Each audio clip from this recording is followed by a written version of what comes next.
ਸਾਰੀ ਸੰਗਤ ਨੂੰ ਵਾਹਿਗੁਰੂ ਜੀ ਕਾ ਖਾਲਸਾ, ਵਾਹਿਗੁਰੂ ਜੀ ਕੀ ਫਤਿਹ।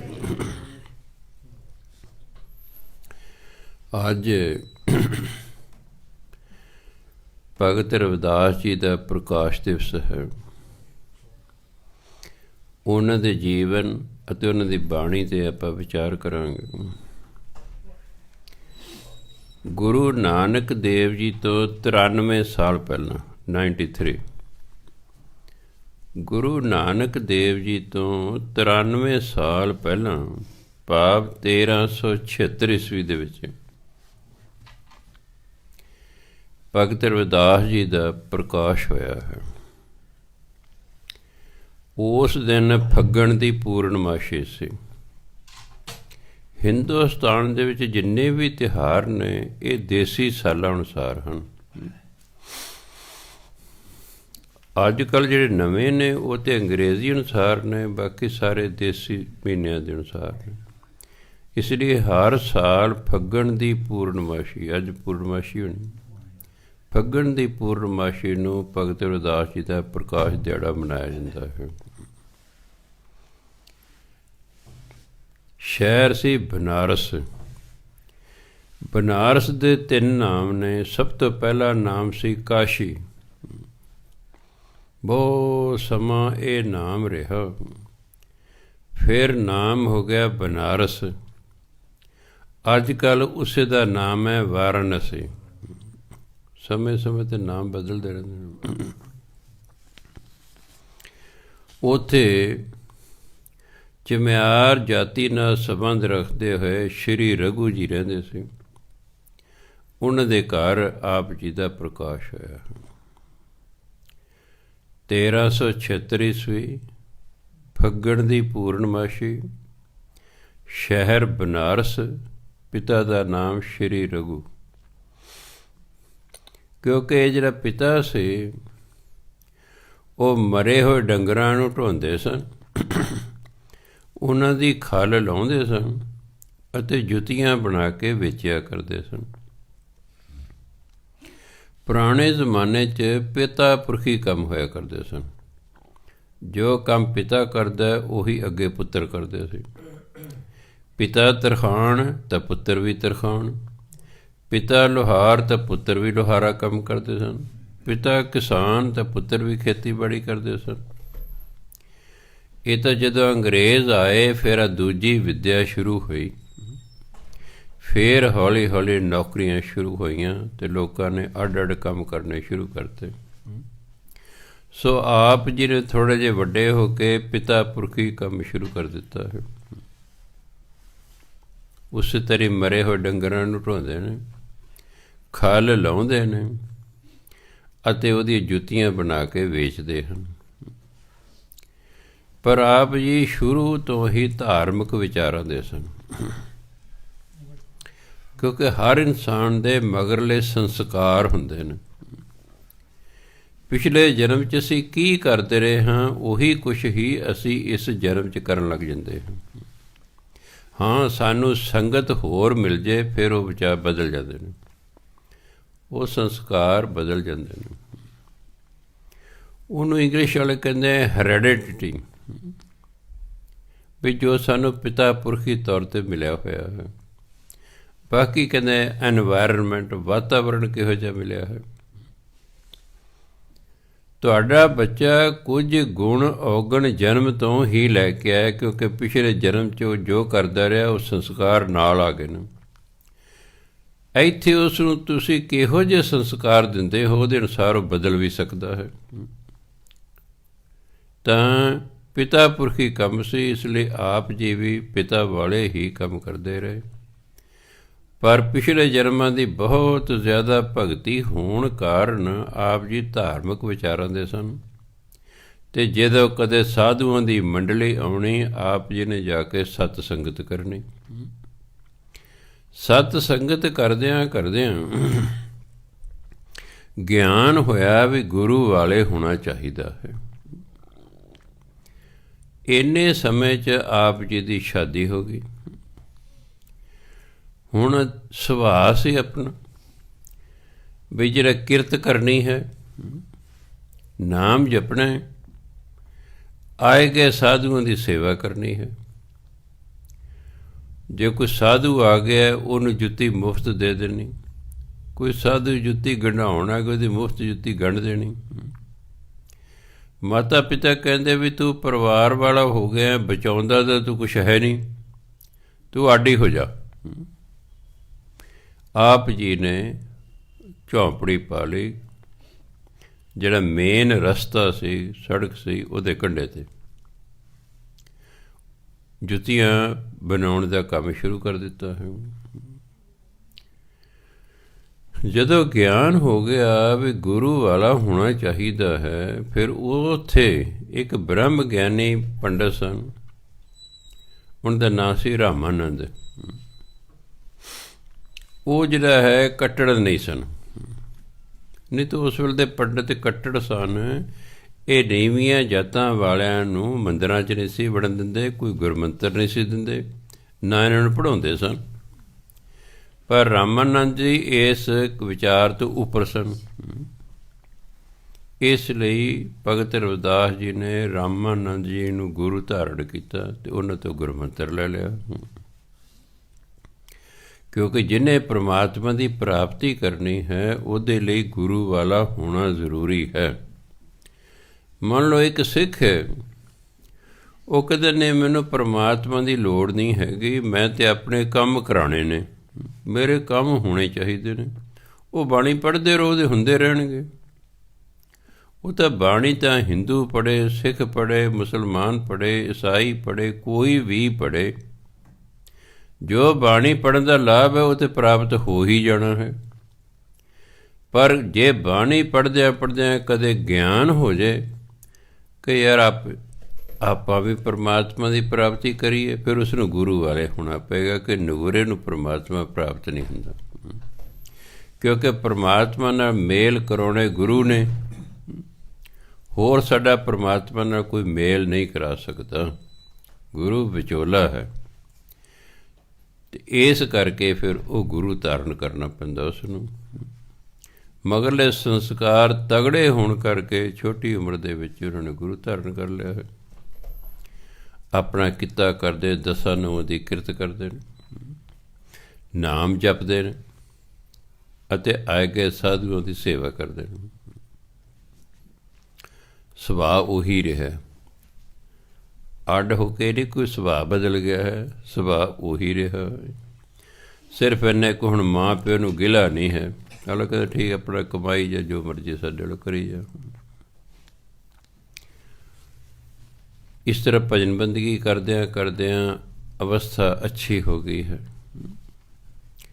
ਕਿਉਂਕਿ ਨਿਰੇ ਇੱਕ ਜਨਮ ਦੀ ਕਮਾਈ ਨਾਲ ਗੱਲ ਨਹੀਂ ਬਣਿਆ ਕਰਦੀ, ਇਹ ਕਈ ਜਨਮਾਂ ਦੀ ਕਮਾਈ ਇਕੱਠੀ ਹੁੰਦੀ ਹੈ ਤਾਂ ਜਾ ਕੇ ਬ੍ਰਹਮ ਗਿਆਨ ਦੀ ਪ੍ਰਾਪਤੀ ਹੁੰਦੀ ਹੈ। ਇਹ ਸਫ਼ਰ ਲੰਮਾ ਹੈ। ਕਿਉਂ ਲੰਮਾ ਹੈ? ਕਿਉਂਕਿ ਪ੍ਰਾਪਤੀ ਸਭ ਤੋਂ ਵੱਡੀ ਹੈ। ਪਰਮਾਤਮਾ ਸਭ ਤੋਂ ਵੱਡੀ ਸ਼ਕਤੀ ਹੈ, ਏਡੀ ਵੱਡੀ ਸ਼ਕਤੀ ਕਿ ਕੋਈ ਉਹਦੀ ਸ਼ਕਤੀ ਤੋਂ ਬਾਹਰ ਨਹੀਂ ਜਾ ਸਕਦਾ। ਹੁਕਮ ਹੈ ਅੰਦਰ ਸਭ ਕੋ, ਬਾਹਰ ਹੁਕਮ ਨਾ ਕੋਈ। ਆਮ ਕਹਾਵਤ ਹੈ ਪਰਮਾਤਮਾ ਦੇ ਹੁਕਮ ਤੋਂ ਬਿਨਾਂ ਪੱਤਾ ਨਹੀਂ ਹਿਲਦਾ। ਐਡੀ ਵੱਡੀ ਸ਼ਕਤੀ ਨੂੰ ਪ੍ਰਾਪਤ ਕਰਨ ਲਈ ਤੁਸੀਂ ਆਪ ਹੀ ਸੋਚੋ ਕਿੰਨੇ ਸਮੇਂ ਅਤੇ ਕਿੰਨੀ ਮਿਹਨਤ ਦੀ ਲੋੜ ਹੋਵੇਗੀ, ਉਹ ਤੁਸੀਂ ਆਪ ਅੰਦਾਜ਼ਾ ਲਾ ਲਓ। ਕਈ ਜਨਮਾਂ ਦੀ ਭਜਨ ਬੰਦਗੀ ਇਕੱਠੀ ਹੁੰਦੀ ਹੈ ਤਾਂ ਜਾ ਕੇ ਇਸ ਜਨਮ 'ਚ ਫਿਰ ਕੋਈ ਗੱਲ ਬਣਦੀ ਹੈ। ਮੰਨ ਲਓ ਆਪਾਂ ਭਜਨ ਬੰਦਗੀ ਕਰੀ ਜਾਂਦੇ ਹਾਂ, ਕਰੀਏ, ਪਰ ਮਰਨ ਤੱਕ ਪਰਮਾਤਮਾ ਨਹੀਂ ਮਿਲਿਆ, ਕੋਈ ਗੱਲ ਨਹੀਂ, ਕੋਈ ਗੱਲ ਨਹੀਂ। ਅਗਲਾ ਜਨਮ ਫਿਰ ਇਸੇ ਤਰ੍ਹਾਂ ਸਿੱਖੀ 'ਚ ਮਿਲੇਗਾ। ਹੁਣ ਨਾਲੋਂ ਵੀ ਵੱਧ ਭਜਨ ਬੰਦਗੀ ਕਰਦੇ ਮੌਕੇ ਮਿਲਣਗੇ, ਫਿਰ ਹੋਰ ਭਜਨ ਬੰਦਗੀ ਕਰੇਗਾ, ਕਿਸੇ ਨਾ ਕਿਸੇ ਜਨਮ 'ਚ ਪ੍ਰਾਪਤੀ ਜਾ ਕੇ ਹੋ ਜਾਏਗੀ। ਸੋ ਇਸ ਲਈ ਆਪ ਜੀ ਭਜਨ ਬੰਦਗੀ ਕਰਦੇ ਨੇ, ਆਪਣੇ ਕਿਰਤ ਕਰਦੇ ਨੇ, ਆਪਣੇ ਪਰਿਵਾਰ ਨੂੰ ਪਾਲਦੇ ਨੇ, ਆਏ ਗਏ ਸਾਧੂਆਂ ਦੀ ਸੇਵਾ ਕਰਦੇ ਨੇ। ਰਾਜਸਥਾਨ ਦੇ ਵਿੱਚ ਇੱਕ ਇਲਾਕਾ ਚਿਤੌੜ, ਚਿਤੌੜ ਦੀ ਰਾਣੀ ਝਾਲੀ ਬਾਈ, ਉਹ ਬਨਾਰਸ ਆਈ ਹੈ ਪੁੰਨ ਦਾਨ ਪੰਡਤਾਂ ਨੂੰ ਕਰਨ ਲਈ। ਊਠ ਲੱਦੇ ਹੋਏ ਨੇ ਉਸਨੇ ਸਮਾਨ ਦੇ, ਕਿਉਂਕਿ ਰਾਜਸਥਾਨ 'ਚ ਰੇਤਾ ਹੋਣ ਕਰਕੇ ਊਠ ਕਾਮਯਾਬ ਨੇ, ਕਿਉਂਕਿ ਊਠ ਦਾ ਹੇਠੋਂ ਪੈਰ ਪੱਧਰਾ ਹੁੰਦਾ ਹੈ, ਰੇਤੇ 'ਤੇ ਆਰਾਮ ਨਾਲ ਟਿਕ ਜਾਂਦਾ ਖੁਬਦਾਰੀ ਵਿੱਚ ਉਹਦੇ। ਲਿਆਈ ਹੈ, ਪਤਾ ਕਰਦੀ ਹੈ।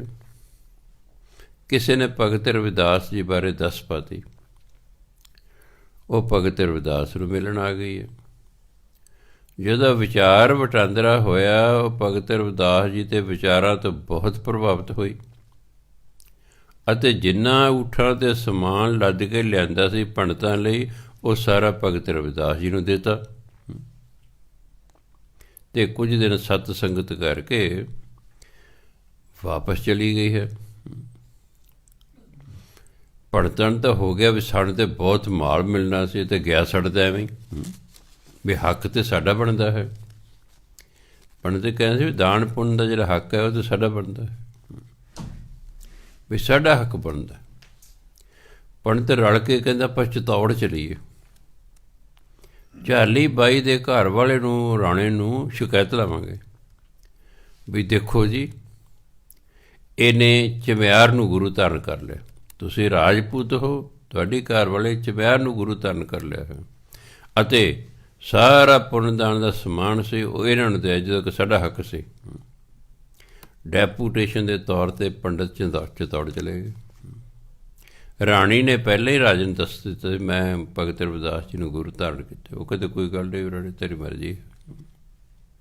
ਜਦੋਂ ਪੰਡਤ ਆ ਗਏ, ਉਹਨਾਂ ਨੇ ਰਾਜੇ ਕੋਲ ਸ਼ਿਕਾਇਤ ਕਰਤੀ। ਰਾਣੀ ਕਹਿੰਦੀ ਤੁਸੀਂ ਇਹ ਦੱਸੋ ਤੁਸੀਂ ਕੀ ਚਾਹੁੰਦੇ ਹੋ? ਕਹਿੰਦੇ ਜਿਹੜਾ ਤੁਸੀਂ ਪੁੰਨਦਾਨ ਕੀਤਾ ਸੀ ਉਹ ਸਾਡਾ ਹੱਕ ਬਣਦਾ ਸੀ। ਕਹਿੰਦੇ ਚਲੋ ਕੋਈ ਤੁਹਾਨੂੰ ਹੋਰ ਦੇ ਦਿੰਦੇ ਹਾਂ।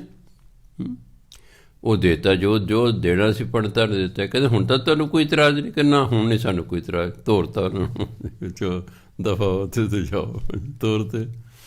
ਚਲੋ ਸਮਾਂ ਬੀਤਿਆ। ਰਾਣੀ ਝਾਲੀ ਬਾਈ ਨੇ ਭਗਤ ਰਵਿਦਾਸ ਜੀ ਨੂੰ ਸੁਨੇਹਾ ਭੇਜਿਆ ਵੀ ਤੁਸੀਂ ਇੱਥੇ ਸਾਡੇ ਆ ਕੇ ਦਰਸ਼ਨ ਦਿਓ। ਭਗਤ ਰਵਿਦਾਸ ਜੀ ਚਿਤੌੜ ਪਹੁੰਚ ਗਏ। ਰਾਣੀ ਨੇ ਸੋਚਿਆ ਵੀ ਚਲੋ ਆਏ ਨੇ ਮਹਾਂਪੁਰਖ, ਗੁਰੂ ਆਇਆ ਆਪਣਾ, ਵੀ ਹੋਰ ਵੀ ਪੰਡਤਾਂ ਨੂੰ ਸੱਦ ਲਈਏ, ਲੰਗਰ ਪਾਣੀ ਛਕਾਵਾਂਗੇ ਸਾਰਿਆਂ ਨੂੰ। ਆਪਾਂ ਲੰਗਰ ਕਿੰਨੇ ਪ੍ਰੀਤੀ ਭੋਜ ਕਹਿੰਦੇ, ਬਹੁਤ ਸਾਰੇ ਪੰਡਤ ਸੱਦ ਲਏ, ਸਾਧੂ ਸੱਦ ਲਏ, ਸਾਰੀਆਂ ਪੰਗਤਾਂ ਲੱਗ ਗਈਆਂ ਨੇ। ਭਗਤ ਰਵਿਦਾਸ ਜੀ ਨੂੰ ਕੁਰਸੀ 'ਤੇ ਬਿਠਾਇਆ ਹੋਇਆ ਹੈ। ਸਾਰੇ ਜਦੋਂ ਬੈਠ ਗਏ, ਲੰਗਰ ਅੱਗੇ ਥਾਲੀਆਂ 'ਚ ਪਾਤਾ। ਰਾਣੀ ਕਹਿੰਦੀ ਝਾਲੀ ਭਾਈ ਭਗਤ ਰਵਿਦਾਸ ਵੀ ਗੁਰੂ ਮਹਾਰਾਜ ਤੁਸੀਂ ਵੀ ਆ ਕੇ ਬੈਠ ਕੇ ਲੰਗਰ ਛਕੋ। ਜਦੋਂ ਭਗਤ ਰਵਿਦਾਸ ਜੀ ਬੈਠੇ ਨਾ, ਸਾਰੇ ਬ੍ਰਾਹਮਣ ਖੜ੍ਹੇ ਹੋ ਗਏ। ਕਹਿੰਦੇ ਅਸੀਂ ਇਸ ਛੂਤ ਨਾਲ ਨਹੀਂ ਖਾਵਾਂਗੇ, ਜਾਂ ਇਹ ਖਾਵੇਗਾ ਜਾਂ ਅਸੀਂ ਖਾਵਾਂਗੇ, ਅਸੀਂ ਇਹਦੇ ਨਾਲ ਰਲ ਕੇ ਨਹੀਂ ਖਾਣਾ। ਰਾਣੀ ਛੇ ਪੰਜ ਪੈ ਗਈ ਵੀ ਹੁਣ ਕੀ ਕੀਤਾ ਜਾਵੇ। ਹੁਣ ਨਾ ਤਾਂ ਮੈਂ ਭਗਤ ਰਵਿਦਾਸ ਨੂੰ ਕਹਿ ਸਕਦੀ ਹਾਂ ਵੀ ਤੁਸੀਂ ਬਾਅਦ 'ਚ ਖਾ ਲਿਓ ਜੀ, ਚੰਗਾ ਨਹੀਂ ਲੱਗਦਾ। ਕਿਹਾ ਮੈਨੂੰ ਸੱਦਿਆ ਅਤੇ ਪਹਿਲਾਂ ਰਖਵਾਤਾ। ਭਾਵੇਂ ਜਿਹੜੇ ਮਹਾਂਪੁਰਖ ਇਹਨਾਂ ਗੱਲਾਂ ਦੀ ਵਿਚਾਰ ਨਹੀਂ ਕਰਦੇ ਹੁੰਦੇ, ਪਰ ਆਮ ਬੰਦੇ ਦੇ ਮਨ 'ਚ ਹੁੰਦਾ ਨਾ। ਭਗਤ ਰਵਿਦਾਸ ਜੀ ਨੇ ਦੇਖਿਆ ਵੀ ਕਾਹਨੂੰ ਬੇਸੁਆਦੀ ਹੋਣ ਦੇਣੀ ਹੈ। ਉਹ ਕਹਿੰਦੇ ਰਾਣੀ ਜੀ ਕੋਈ ਗੱਲ ਨਹੀਂ ਹੈਗੀ, ਇਹਨਾਂ ਨੂੰ ਪਹਿਲਾਂ ਛਕ ਲੈਣ ਦਿਓ, ਮੈਂ ਬਾਅਦ ਛਕ ਲਾਂਗਾ, ਛਕਾਓ ਇਹਨਾਂ ਨੂੰ। ਚਲੋ ਜੀ, ਕਹਿੰਦੇ ਭਾਈ ਤੁਸੀਂ ਛਕਣਾ ਸ਼ੁਰੂ ਕਰੋ, ਅਸੀਂ ਬਾਅਦ ਛਕ ਲਾਂਗੇ। ਜਦੋਂ ਲੱਗੇ ਛਕਣ, ਕੀ ਵੇਖਦੇ ਹਰ ਕਿਤੇ ਨਾਲ ਭਗਤ ਰਵਿਦਾਸ ਜੀ ਬੈਠੇ, ਉਹ ਤਾਂ ਰੌਲਾ ਪਾਉਣ ਲੱਗ ਗਏ, ਇਹ ਨੀਚ ਸਾਡੇ ਨਾਲ ਆ ਕੇ ਬੈਠ ਗਿਆ ਹੈ। ਖੜ੍ਹੇ ਹੋ ਗਏ ਜੀ। ਰਾਣੀ ਕਹਿੰਦੀ ਕੀ ਹੋ ਗਿਆ? ਕਹਿੰਦੇ ਭਗਤ ਰਵਿਦਾਸ ਸਾਡੇ ਨਾਲ ਬੈਠਾ। ਉਹ ਕਹਿੰਦੇ ਮੇਰੇ ਨਾਲ ਬੈਠਾ। ਉਹ ਕਹਿੰਦੇ ਮੇਰੇ ਨਾਲ ਬੈਠਾ। ਕਹਿੰਦੇ ਪਾਗਲ ਤਾਂ ਨਹੀਂ ਹੋ ਗਏ? ਉਹ ਤਾਂ ਉਹ ਬੈਠੇ ਨੇ, ਉਹ ਤਾਂ ਉਹ ਬੈਠੇ ਨੇ। ਵਿੱਚ ਕੋਈ ਨਾ ਕੋਈ ਸਿਆਣਾ ਵੀ ਹੁੰਦਾ। ਉਹਨੇ ਸੋਚਿਆ ਵੀ ਉਹ ਇਹ ਕੋਈ ਸਧਾਰਨ ਬੰਦਾ ਨਹੀਂ ਹੈਗਾ। ਆਖਰਕਾਰ ਉਹਨਾਂ ਕ੍ਰਿਸ਼ਨ ਮਹਾਰਾਜ ਦੇ ਜੀਵਨ 'ਤੇ ਪੜ੍ਹੇ ਸੀ ਵੀ ਜਿਹੜੇ ਬ੍ਰਹਮ ਗਿਆਨੀ ਹੁੰਦੇ ਨੇ ਇੱਕੋ ਸਮੇਂ ਹਜ਼ਾਰਾਂ ਥਾਵਾਂ 'ਤੇ ਪ੍ਰਗਟ ਹੋ ਸਕਦੇ ਹਨ, ਹਜ਼ਾਰਾਂ ਥਾਵਾਂ 'ਤੇ ਇੱਕੋ ਹੀ ਸਮੇਂ ਦਰਸ਼ਨ ਦੇ ਸਕਦੇ। ਜਿਵੇਂ ਗੁਰੂ ਨਾਨਕ ਦੇਵ ਦੇ ਪ੍ਰਕਾਸ਼ ਦਿਵਸ ਕੱਤਕ ਦੀ ਪੂਰਨਮਾਸ਼ੀ ਨੂੰ ਸਾਰੇ ਥਾਵਾਂ 'ਤੇ ਮਨਾਇਆ ਜਾਂਦਾ। ਹੁਣ ਜਿੱਥੇ ਜਿੱਥੇ ਕੋਈ ਬਹੁਤ ਹੀ ਸ਼ਰਧਾ ਵਾਲਾ ਗੁਰੂ ਮਹਾਰਾਜ ਜਾਂਦੇ ਨੇ, ਉਸ ਦਾ ਹਜ਼ਾਰਾਂ ਥਾਵਾਂ 'ਤੇ ਇੱਕੋ ਹੀ ਸਮੇਂ ਜਾਂਦੇ ਹੋਣ। ਬ੍ਰਹਮ ਗਿਆਨੀ ਇੱਕੋ ਹੀ ਸਮੇਂ ਹਜ਼ਾਰਾਂ ਥਾਵਾਂ 'ਤੇ ਜਾਦਾ ਹੈ ਅਤੇ ਆਪਣੇ ਸੈਂਕੜੇ ਰੂਪ ਬਣਾ ਸਕਦਾ ਹੈ। ਪੰਡਤਾਂ ਨੂੰ ਸੋਝੀ ਆ ਗਈ, ਕਹਿੰਦੇ ਕੋਈ ਗੱਲ ਨਹੀਂ ਜੀ, ਆ ਜਾਓ ਜੀ ਭਗਤ ਜੀ, ਤੁਸੀਂ ਵੀ ਸਾਡੇ ਨਾਲ ਹੀ ਬੈਠ ਜਾਓ ਸਕੀਏ।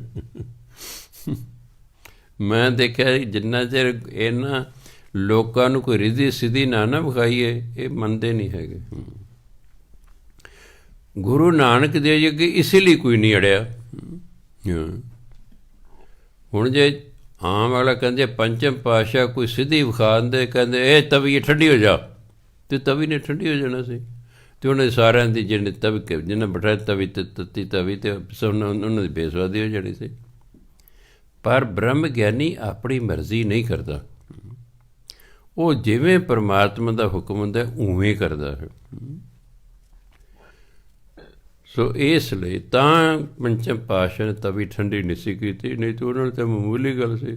ਜਿਹੜਾ ਮਰੇ ਹੋਏ ਜਿਉਂਦਾ ਕਰਦਾ, ਉਹਦੇ ਲਈ ਤਵੀ ਠੰਡੀ ਕਰਨੀ ਕੀ ਉਹ ਕਹਿੰਦੇ, ਉਹ ਪਰਮਾਤਮਾ ਦੀ ਰਜ਼ਾ 'ਚ ਰਹਿੰਦੇ ਹਨ। ਸੋ ਚਲੋ ਜੀ, ਸਾਰੇ ਆਪਣਾ ਲੰਗਰ ਪਾਣੀ ਛਕਿਆ, ਆਪਣੇ ਘਰਾਂ ਨੂੰ ਚਲੇ ਗਏ। ਉੱਥੇ ਕੁਝ ਦਿਨ ਪ੍ਰਚਾਰ ਕਰਕੇ ਭਗਤ ਰਵਿਦਾਸ ਜੀ ਵਾਪਸ ਆ ਗਏ। ਵਾਪਸ ਆ ਕੇ ਜਿਹਨੂੰ ਕੁੰਭ ਦਾ ਮੇਲਾ ਕਹਿੰਦੇ ਨੇ, ਜਿਹੜਾ 12 ਸਾਲਾਂ ਬਾਅਦ ਲੱਗਦਾ ਹੈ, ਭਾਈ ਗੁਰਦਾਸ ਨੂੰ ਸੁਣੋ ਅਭੀਜ ਪੁਰਬ ਕਿਹਾ। ਅਭੀਜ ਦਾ ਪੁਰਬ ਲੱਗਾ ਹੋਇਆ ਹੈ। ਬੜੀ ਦੁਨੀਆ ਦੂਰੋਂ ਆ ਕੇ ਗੰਗਾ ਨਦੀ ਇਸ਼ਨਾਨ ਕਰ ਰਹੀ ਹੈ, ਕਿਉਂਕਿ ਹਿੰਦੁਸਤਾਨ ਦੇ ਬਹੁਤੇ ਸ਼ਹਿਰ ਦਰਿਆਵਾਂ ਦੇ ਕੰਢੇ 'ਤੇ ਵਸੇ ਹੋਏ ਹਨ। ਪਾਣੀ ਦੀ ਸਹੂਲਤ ਲਈ ਸੰਗਤ ਆ ਗਈ ਹੈ। ਭਗਤ ਰਵਿਦਾਸ ਨੂੰ ਕਹਿੰਦੇ ਆਓ ਜੀ ਇਸ਼ਨਾਨ ਕਰਨ ਚੱਲੀਏ। ਉਹ ਕਹਿੰਦੇ ਤੁਸੀਂ ਕਰ ਇਸ਼ਨਾਨ, ਅਸੀਂ ਤਾਂ ਜਾਗੀਰਦਾਰ ਦੇ ਲੜਕੇ ਦੀ ਸ਼ਾਦੀ ਹੈ, ਉਹ ਜੁੱਤੀ ਬਣਾ ਕੇ ਦੇਣੀ ਹੈ, ਤੁਸੀਂ ਕਰ। ਨਹੀਂ ਜੀ ਕਹਿੰਦੇ, ਇਹ ਰੋਜ਼ ਰੋਜ਼ ਥੋੜ੍ਹਾ, ਤਾਂ 12 ਸਾਲਾਂ ਬਾਅਦ ਆਇਆ ਹੈ, ਜ਼ਰੂਰ ਚਲੋ। ਚਲੋ ਭਗਤ ਜੀ ਵੀ ਚਲੇ ਗਏ। ਹਿੰਦੂਆਂ 'ਚ ਰਿਵਾਜ਼ ਹੈ ਕਿ ਇਸ਼ਨਾਨ ਕਰਨ ਤੋਂ ਬਾਅਦ ਜਲ ਦੇਵਤਾ ਨੂੰ ਕੁਝ ਨਾ ਕੁਝ ਭੇਟਾ ਕਰਦੇ। ਭੇਟਾ ਕਰਦੇ ਸਾਰੇ, ਜੋ ਆਪਣੀ ਸਮਰੱਥਾ ਸੀ ਕਿਸੇ ਦੀ, ਪੈਸਾ 2 ਪੈਸੇ, ਆਨਾ ਦਵਾਨੀ ਜੋ ਸੀ ਕਿਸੇ, ਉਹ ਪਾਣੀ 'ਚ ਜਲ ਪ੍ਰਵਾਹ ਕਰੀ ਗਏ। ਜਦੋਂ ਭਗਤ ਰਵਿਦਾਸ ਨੂੰ ਕਹਿੰਦੇ ਤੁਸੀਂ ਵੀ ਕੁਝ ਗੰਗਾ ਦੀ ਭੇਟਾ ਕਰੋ, ਕੱਢ ਕਸੀਰਾ ਸੌਂਪਿਆ। ਰਵਿਦਾਸ ਗੰਗਾ ਦੀ ਭੇਟਾ, ਕਸੀਰਾ। ਇੱਕ ਹੁੰਦਾ ਪੈਸਾ, ਇੱਕ ਹੁੰਦਾ 2 ਪੈਸੇ ਜਿਹਨੂੰ ਕਹਿੰਦੇ ਧੇਲਾ। ਜਿਹੜਾ ਕਸੀਰਾ ਹੈ ਇਹ ਧੇਲੇ ਦੇ ਬਰਾਬਰ ਹੁੰਦਾ ਹੈ। ਪੈਸਾ 2 ਪੈਸੇ ਕੱਢੇ। ਜਦੋਂ ਕਹਿੰਦੇ ਲੈ ਗੰਗਾ ਮਾਈ ਆਪਣੀ ਭੇਟਾ, ਦੇਖਦੇ ਦੇਖਦੇ ਗੰਗਾ ਦੇ ਵਿੱਚੋਂ ਇੱਕ ਹੱਥ ਉੱਪਰ ਨੂੰ ਹੋਇਆ। ਹੱਥ ਹੌਲੀ ਹੌਲੀ ਕੰਢੇ 'ਤੇ ਆ ਗਿਆ। ਭਗਤ ਰਵਿਦਾਸ ਜੀ ਉਸ ਹੱਥ ਕੋਲ ਗਏ, ਆਪਣਾ ਕਸੀਰਾ ਉਹਨਾਂ ਨੇ ਉਹਦੀ ਤਲੀ 'ਤੇ ਰੱਖਿਆ, ਮੁੱਠੀ ਬੰਦ ਹੋ ਗਈ ਹੈ। ਉਹ ਹੱਥ ਵਾਪਸ ਗੰਗਾ ਚਲੇ ਗਏ ਅਤੇ ਅਲੋਪ ਹੋ ਗਿਆ। ਸਾਰੇ ਹੈਰਾਨ ਨੇ ਵੀ ਹਾਂ ਵਾਕਈ ਇਹ ਤਾਂ ਭਗਤ ਨੇ। ਗੰਗਾ ਮਾਈ ਆਪ ਇਹਨਾਂ ਦੀ ਭੇਟਾ ਲੈਣ ਆਈ ਹੋਈ ਹੈ। ਹੌਲੀ ਹੌਲੀ ਇਹ ਜਿਹੇ ਘਟਨਾਵਾਂ ਹੋਣ ਕਰਕੇ ਸਾਰੇ ਸ਼ਹਿਰ 'ਚ ਪ੍ਰਸਿੱਧ ਹੋ ਗਏ।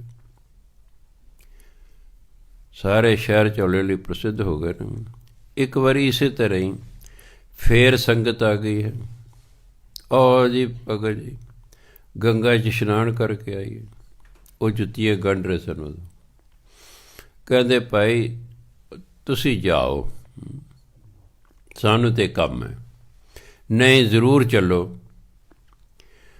ਜੁੱਤੀਆਂ ਨੂੰ ਗਿੱਲਿਆਂ ਕਰ ਲਈ ਜਿਸ ਭਾਂਡੇ ਵਿੱਚ ਪਾਣੀ ਪਾਇਆ ਜਾਂਦਾ ਨਾ, ਉਹਨੂੰ ਕਹਿੰਦੇ ਕੁਠਾਲੀ।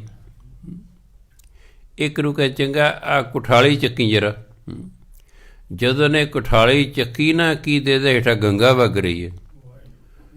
ਕਹਿੰਦੇ ਭਗਤ ਜੀ ਤੁਹਾਨੂੰ ਲੋੜ ਨਹੀਂ ਕਿਸੇ ਗੰਗਾ 'ਤੇ ਜਾਣ ਦੀ, ਗੰਗਾ 'ਤੇ ਤੁਹਾਡੇ ਵਗ ਰਹੀ ਹੈ, ਤੇ ਵਗ ਰਹੀ।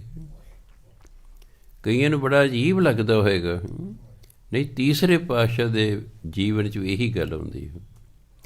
ਉਹਨਾਂ ਕੋਲ ਵੀ ਆ ਗਏ ਜੀ, ਔਰ ਚੱਲੀਏ ਜੀ ਗੰਗਾ ਨਹਾਉਣ। ਉਹ ਕਹਿੰਦੇ ਜਿਹੜੀ ਅਸੀਂ ਬੌਲੀ ਸਾਹਿਬ ਬਣਾਈ ਹੈ ਨਾ, ਸਾਡੀ ਤਾਂ ਇਹੀ ਗੰਗਾ ਹੈ। ਨਹੀਂ ਇਹ ਤਾਂ ਇੱਕ ਖੂਹ ਹੈ, ਗੰਗਾ ਹੀ ਹੁੰਦੀ ਹੈ। ਕਹਿੰਦੇ ਐਂ ਕਰੋ, ਆਹ ਸਾਡਾ ਲੈ ਜਾਓ ਲੋਟਾ, ਠੀਕ ਹੈ, ਇਸ 'ਤੇ ਲਾ ਲਓ ਨਿਸ਼ਾਨੀ ਲਾ ਲਓ, ਕਿਸੇ ਹੋਰ ਲੋਟੇ ਨਾਲ ਰਲ ਜੇ। ਇਹ ਆਉਂਦੇ ਹੋਏ ਗੰਗਾ ਜਲ ਦਾ ਭਰ ਲਿਆਓ। ਉਹ ਨਹਾ ਧੋ ਕੇ ਜਦੋਂ ਲੋਟਾ ਭਰ ਲੱਗਣਾ, ਪਾਣੀ ਦੀ ਆਈ ਛੱਲ, ਉਹ ਲੋਟਾ ਹੱਥੋਂ ਡਿੱਗ ਪਿਆ ਅਤੇ ਰੁੜ ਗਿਆ। ਜਦੋਂ ਵਾਪਸ ਆਏ, ਗੁਰੂ ਮਹਾਰਾਜ ਕਹੇ ਹਾਂ ਭਾਈ ਸਾਡੇ ਲਈ ਗੰਗਾ ਜਲ ਨਹੀਂ ਲਿਆਂਦਾ। ਕਹਿੰਦੇ ਜੀ ਉਹ ਤਾਂ ਲੋਟਾ ਰੁੜ ਗਿਆ ਹੈ। ਇੱਕ ਨੂੰ ਕਹਿੰਦੇ ਜਾ ਬੌਲੀ ਦੇ ਵਿੱਚ ਜਾ ਕੇ ਦੇਖਿਆ, ਉੱਥੇ ਲੋਟਾ ਪਿਆ, ਕੇ ਚੱਕ ਲਿਆ। ਕਹਿੰਦੇ ਇਹੀ ਲੋਟਾ ਸੀ ਨਾ। ਕਹਿੰਦੇ ਬੌਲੀ ਸਾਹਿਬ ਹੀ ਗੰਗਾ ਸਾਡੇ ਲਈ। ਹਾਂ, ਸਾਡੇ ਸਿੱਖਾਂ ਨੂੰ ਗੰਗਾ 'ਤੇ ਜਾਣ ਦੀ ਲੋੜ ਨਹੀਂ, ਬਸ ਇੱਥੇ ਇਸ਼ਨਾਨ ਕਰੋ, ਇਹੀ ਸਾਡੇ ਲਈ ਗੰਗਾ ਹੈ। ਸਮਾਂ ਬੀਤਿਆ, ਪਰਮਾਤਮਾ ਨਹੀਂ ਚਾਹੁੰਦਾ ਉਹਦਾ ਭਗਤ ਗਰੀਬ ਹੋਵੇ, ਉਹ ਨਹੀਂ ਚਾਹੁੰਦਾ। ਭਜਨ ਬੰਦਗੀ ਵਾਲਾ ਗਰੀਬ ਰਹਿ ਹੀ ਨਹੀਂ ਸਕਦਾ। ਹਾਂ, ਆਪਣੀ ਮੌਜ ਨਾਲ ਕੋਈ ਗਰੀਬੀ ਦਾਅਵੇ 'ਚ ਰਹੇ, ਉਹ ਗੱਲ ਵੱਖਰੀ ਹੈ, ਉਹ ਗੱਲ ਵੱਖਰੀ ਹੈ। ਪਰਮਾਤਮਾ ਨੇ ਦੇਖਿਆ ਵੀ ਮੇਰਾ ਭਗਤ ਹੈ, ਇੱਕ ਛੋਟੀ ਜਿਹੀ ਝੌਂਪੜੀ 'ਚ ਰਹਿੰਦਾ ਹੈ, ਸਧਾਰਨ ਕੱਪੜੇ ਪਾਉਂਦਾ ਹੈ, ਨਾਮ ਜਪਦਾ ਹੈ, ਦਸਾਂ ਨੌਂ ਦੀ ਕਿਰਤ ਕਰਦਾ ਹੈ, ਸਾਧੂਆਂ ਦੀ ਸੇਵਾ ਕਰਦਾ ਹੈ, ਇਹ 'ਤੇ ਅਮੀਰ ਹੋਣਾ ਚਾਹੀਦਾ ਹੈ। ਪਰਮਾਤਮਾ ਇੱਕ ਸਾਧੂ ਦਾ ਰੂਪ ਧਾਰ ਕੇ ਨਾ ਆ ਗਏ। ਕਹਿੰਦੇ ਮੈਂ ਜੁੱਤੀ ਗੰਢਾਉਣੀ ਹੈ ਜੀ। ਕਹਿੰਦੇ ਗੰਢਾ ਲਓ ਜੀ। ਬਹਿ ਗਿਆ ਪਰਮਾਤਮਾ। ਭਗਤ ਜੀ ਜੁੱਤੀ ਗੰਢ ਹਟੇ। ਕਹਿੰਦੇ ਭਗਤ ਜੀ ਤੁਸੀਂ ਇੰਨੀ ਭਜਨ ਬੰਦਗੀ ਕਰਦੇ ਹੋ, ਭਜਨ ਬੰਦਗੀ ਕਰਨ ਵਾਲਾ ਜੇ ਗਰੀਬ ਹੋਵੇਗਾ ਤਾਂ ਲੋਕ ਕੌਣ ਭਜਨ ਬੰਦਗੀ ਕਰੇਗਾ? ਔਰ ਇਹਦੀ ਗਰੀਬੀ ਦੇ ਦੂਰ ਨੇ, ਸਾਡੀ ਕਿੱਥੋਂ ਹੋਏਗੀ? ਹੈ ਵੀ ਠੀਕ ਹੈ। ਜੇ ਭਜਨ ਬੰਦਗੀ ਵਾਲਾ ਵੀ ਦੁਖੀ ਹੈ ਤਾਂ ਸੰਸਾਰੀ ਬੰਦਾ ਕਹੇਗਾ ਫਿਰ ਆਪਾਂ ਨੇ ਕੀ ਲੈਣਾ ਭਜਨ ਬੰਦਗੀ ਕਰੇ, ਇਹ ਵੀ ਤਾਂ ਦੁਖੀ ਹੋਈ ਹੈ। ਕੋਈ ਅੱਡ ਫਰਕ ਤਾਂ ਦਿਸਣਾ ਚਾਹੀਦਾ ਨਾ। ਸੰਸਾਰੀਆਂ ਨਾਲੋਂ ਭਜਨ ਬੰਦਗੀ ਵਾਲੇ ਦਾ ਕੁਝ ਤੇ ਅੱਡ ਦਿਸਣਾ ਚਾਹੀਦਾ, ਤਾਂ ਹੀ ਅਗਲੇ ਇਸ ਪਾਸੇ ਲੱਗੂ। ਸੰਸਾਰੀ ਵੀ ਭੁੱਖਾ ਨੰਗਾ ਅਤੇ ਭਜਨ ਬੰਦਗੀ ਵਾਲਾ ਭੁੱਖਾ ਨੰਗਾ, ਅਤੇ ਸੰਸਾਰੀ ਵੀ ਜਿਹੜਾ ਟੁੱਟੀ ਜੁੱਤੀ ਵਾਲਾ ਅਤੇ ਭਗਤ ਦੀ ਟੁੱਟੀ ਜੁੱਤੀ ਵਾਲਾ, ਫਿਰ ਅੜ ਕੇ ਤੁਸੀਂ ਬਸ ਭਜਨ ਬੰਦਗੀ ਕਰੀ ਕੀ ਲੈਣਾ, ਆਪਣਾ ਖਾਓ ਪੀ ਐਸ਼ ਕਰੋ। ਉਹ ਕਹਿੰਦੇ ਭਗਤ ਜੀ ਚੰਗਾ ਨਹੀਂ ਲੱਗਦਾ। ਲੋਕ ਕਹਿੰਦੇ ਭਜਨ ਬੰਦਗੀ ਵਾਲੇ ਤਾਂ ਗਰੀਬ ਹੈ, ਅਸੀਂ ਭਜਨ ਬੰਦਗੀ ਕਰਕੇ ਕੀ ਲੈਣਾ? ਮੈਂ ਲਿਆ ਪਾਰਸ। ਭਗਤ ਜੀ ਕਹਿੰਦੇ ਇਹ ਕੀ ਕੰਮ ਕਰਦਾ? ਕਿਹਾ ਜਿਹੜੇ ਤੁਹਾਡੇ ਕੋਲ ਲੋਹੇ ਦੇ ਹਥਿਆਰ ਨੇ, ਜਿਹਨਾਂ ਤੋਂ ਜੁੱਤੀਆਂ ਗੰਢਦੇ ਹੋ, ਸਿਉਂਦੇ ਹੋ, ਇਹਦੇ ਨਾਲ ਛੋਹੋ, ਇਹ ਸੋਨਾ ਹੋ ਜੂ। ਪਾਰਸ 'ਚ ਇੱਕ ਖੂਬੀ ਹੈ ਵੀ ਜਿਹੜੀ ਵੀ ਧਾਤ ਇਹਦੇ ਨਾਲ ਛੋਹੋਗੇ ਉਹ ਸੋਨਾ ਹੋ ਜਾਂਦੀ ਹੈ। ਅਤੇ ਆਪਣਾ ਅਮੀਰ ਹੋਵੋ, ਵਧੀਆ ਘਰ ਪਾਓ, ਵਧੀਆ ਕੱਪੜੇ ਪਾਓ, ਮੌਜ ਨਾਲ ਰਹੋ, ਲੋਕਾਂ ਨੂੰ ਪਤਾ ਲੱਗੇ ਵੀ ਹਾਂ ਭਗਤ ਅਮੀਰ ਹੁੰਦਾ ਹੈ। ਭਗਤ ਰਵਿਦਾਸ ਜੀ ਕਹਿੰਦੇ ਮਹਾਤਮਾ ਜੀ ਸਾਨੂੰ ਇਸ ਤਰ੍ਹਾਂ ਦੀ ਕੋਈ ਲੋੜ ਨਹੀਂ ਹੈ, ਉਸ ਤੋਂ ਆਪਣੀ ਕਿਰਤ ਕਰਕੇ ਆਪਣਾ ਪਰਿਵਾਰ ਪਾਲਣਾ ਹੈ। ਕਹਿੰਦੇ ਨਹੀਂ ਚਲੋ ਜੇ ਫੇਰ ਲੋੜ ਪੈ ਗਈ ਆ ਰੱਖ ਲਓ, ਮੈਂ ਸਾਲ ਲਈ ਕਿਤੇ ਚੱਲਿਆ, ਤੁਸੀਂ ਰੱਖ ਲਓ, ਮੈਂ ਵਾਪਸ ਆ ਕੇ ਲੈ ਲਾਂਗਾ। ਭਗਤ ਜੀ ਕਹਿੰਦੇ ਸਾਨੂੰ ਤਾਂ ਲੋੜ ਨਹੀਂ ਹੈਗੀ, ਤੁਸੀਂ ਜਿੱਥੇ ਰੱਖਣਾ ਰੱਖ ਜਾਓ। ਉਹਨਾਂ ਨੇ ਇੱਕ ਲੀਰ ਦੇ ਵਿੱਚ ਪਾਰਸ ਲਪੇਟਿਆ ਪਰਮਾਤਮਾ ਨੇ।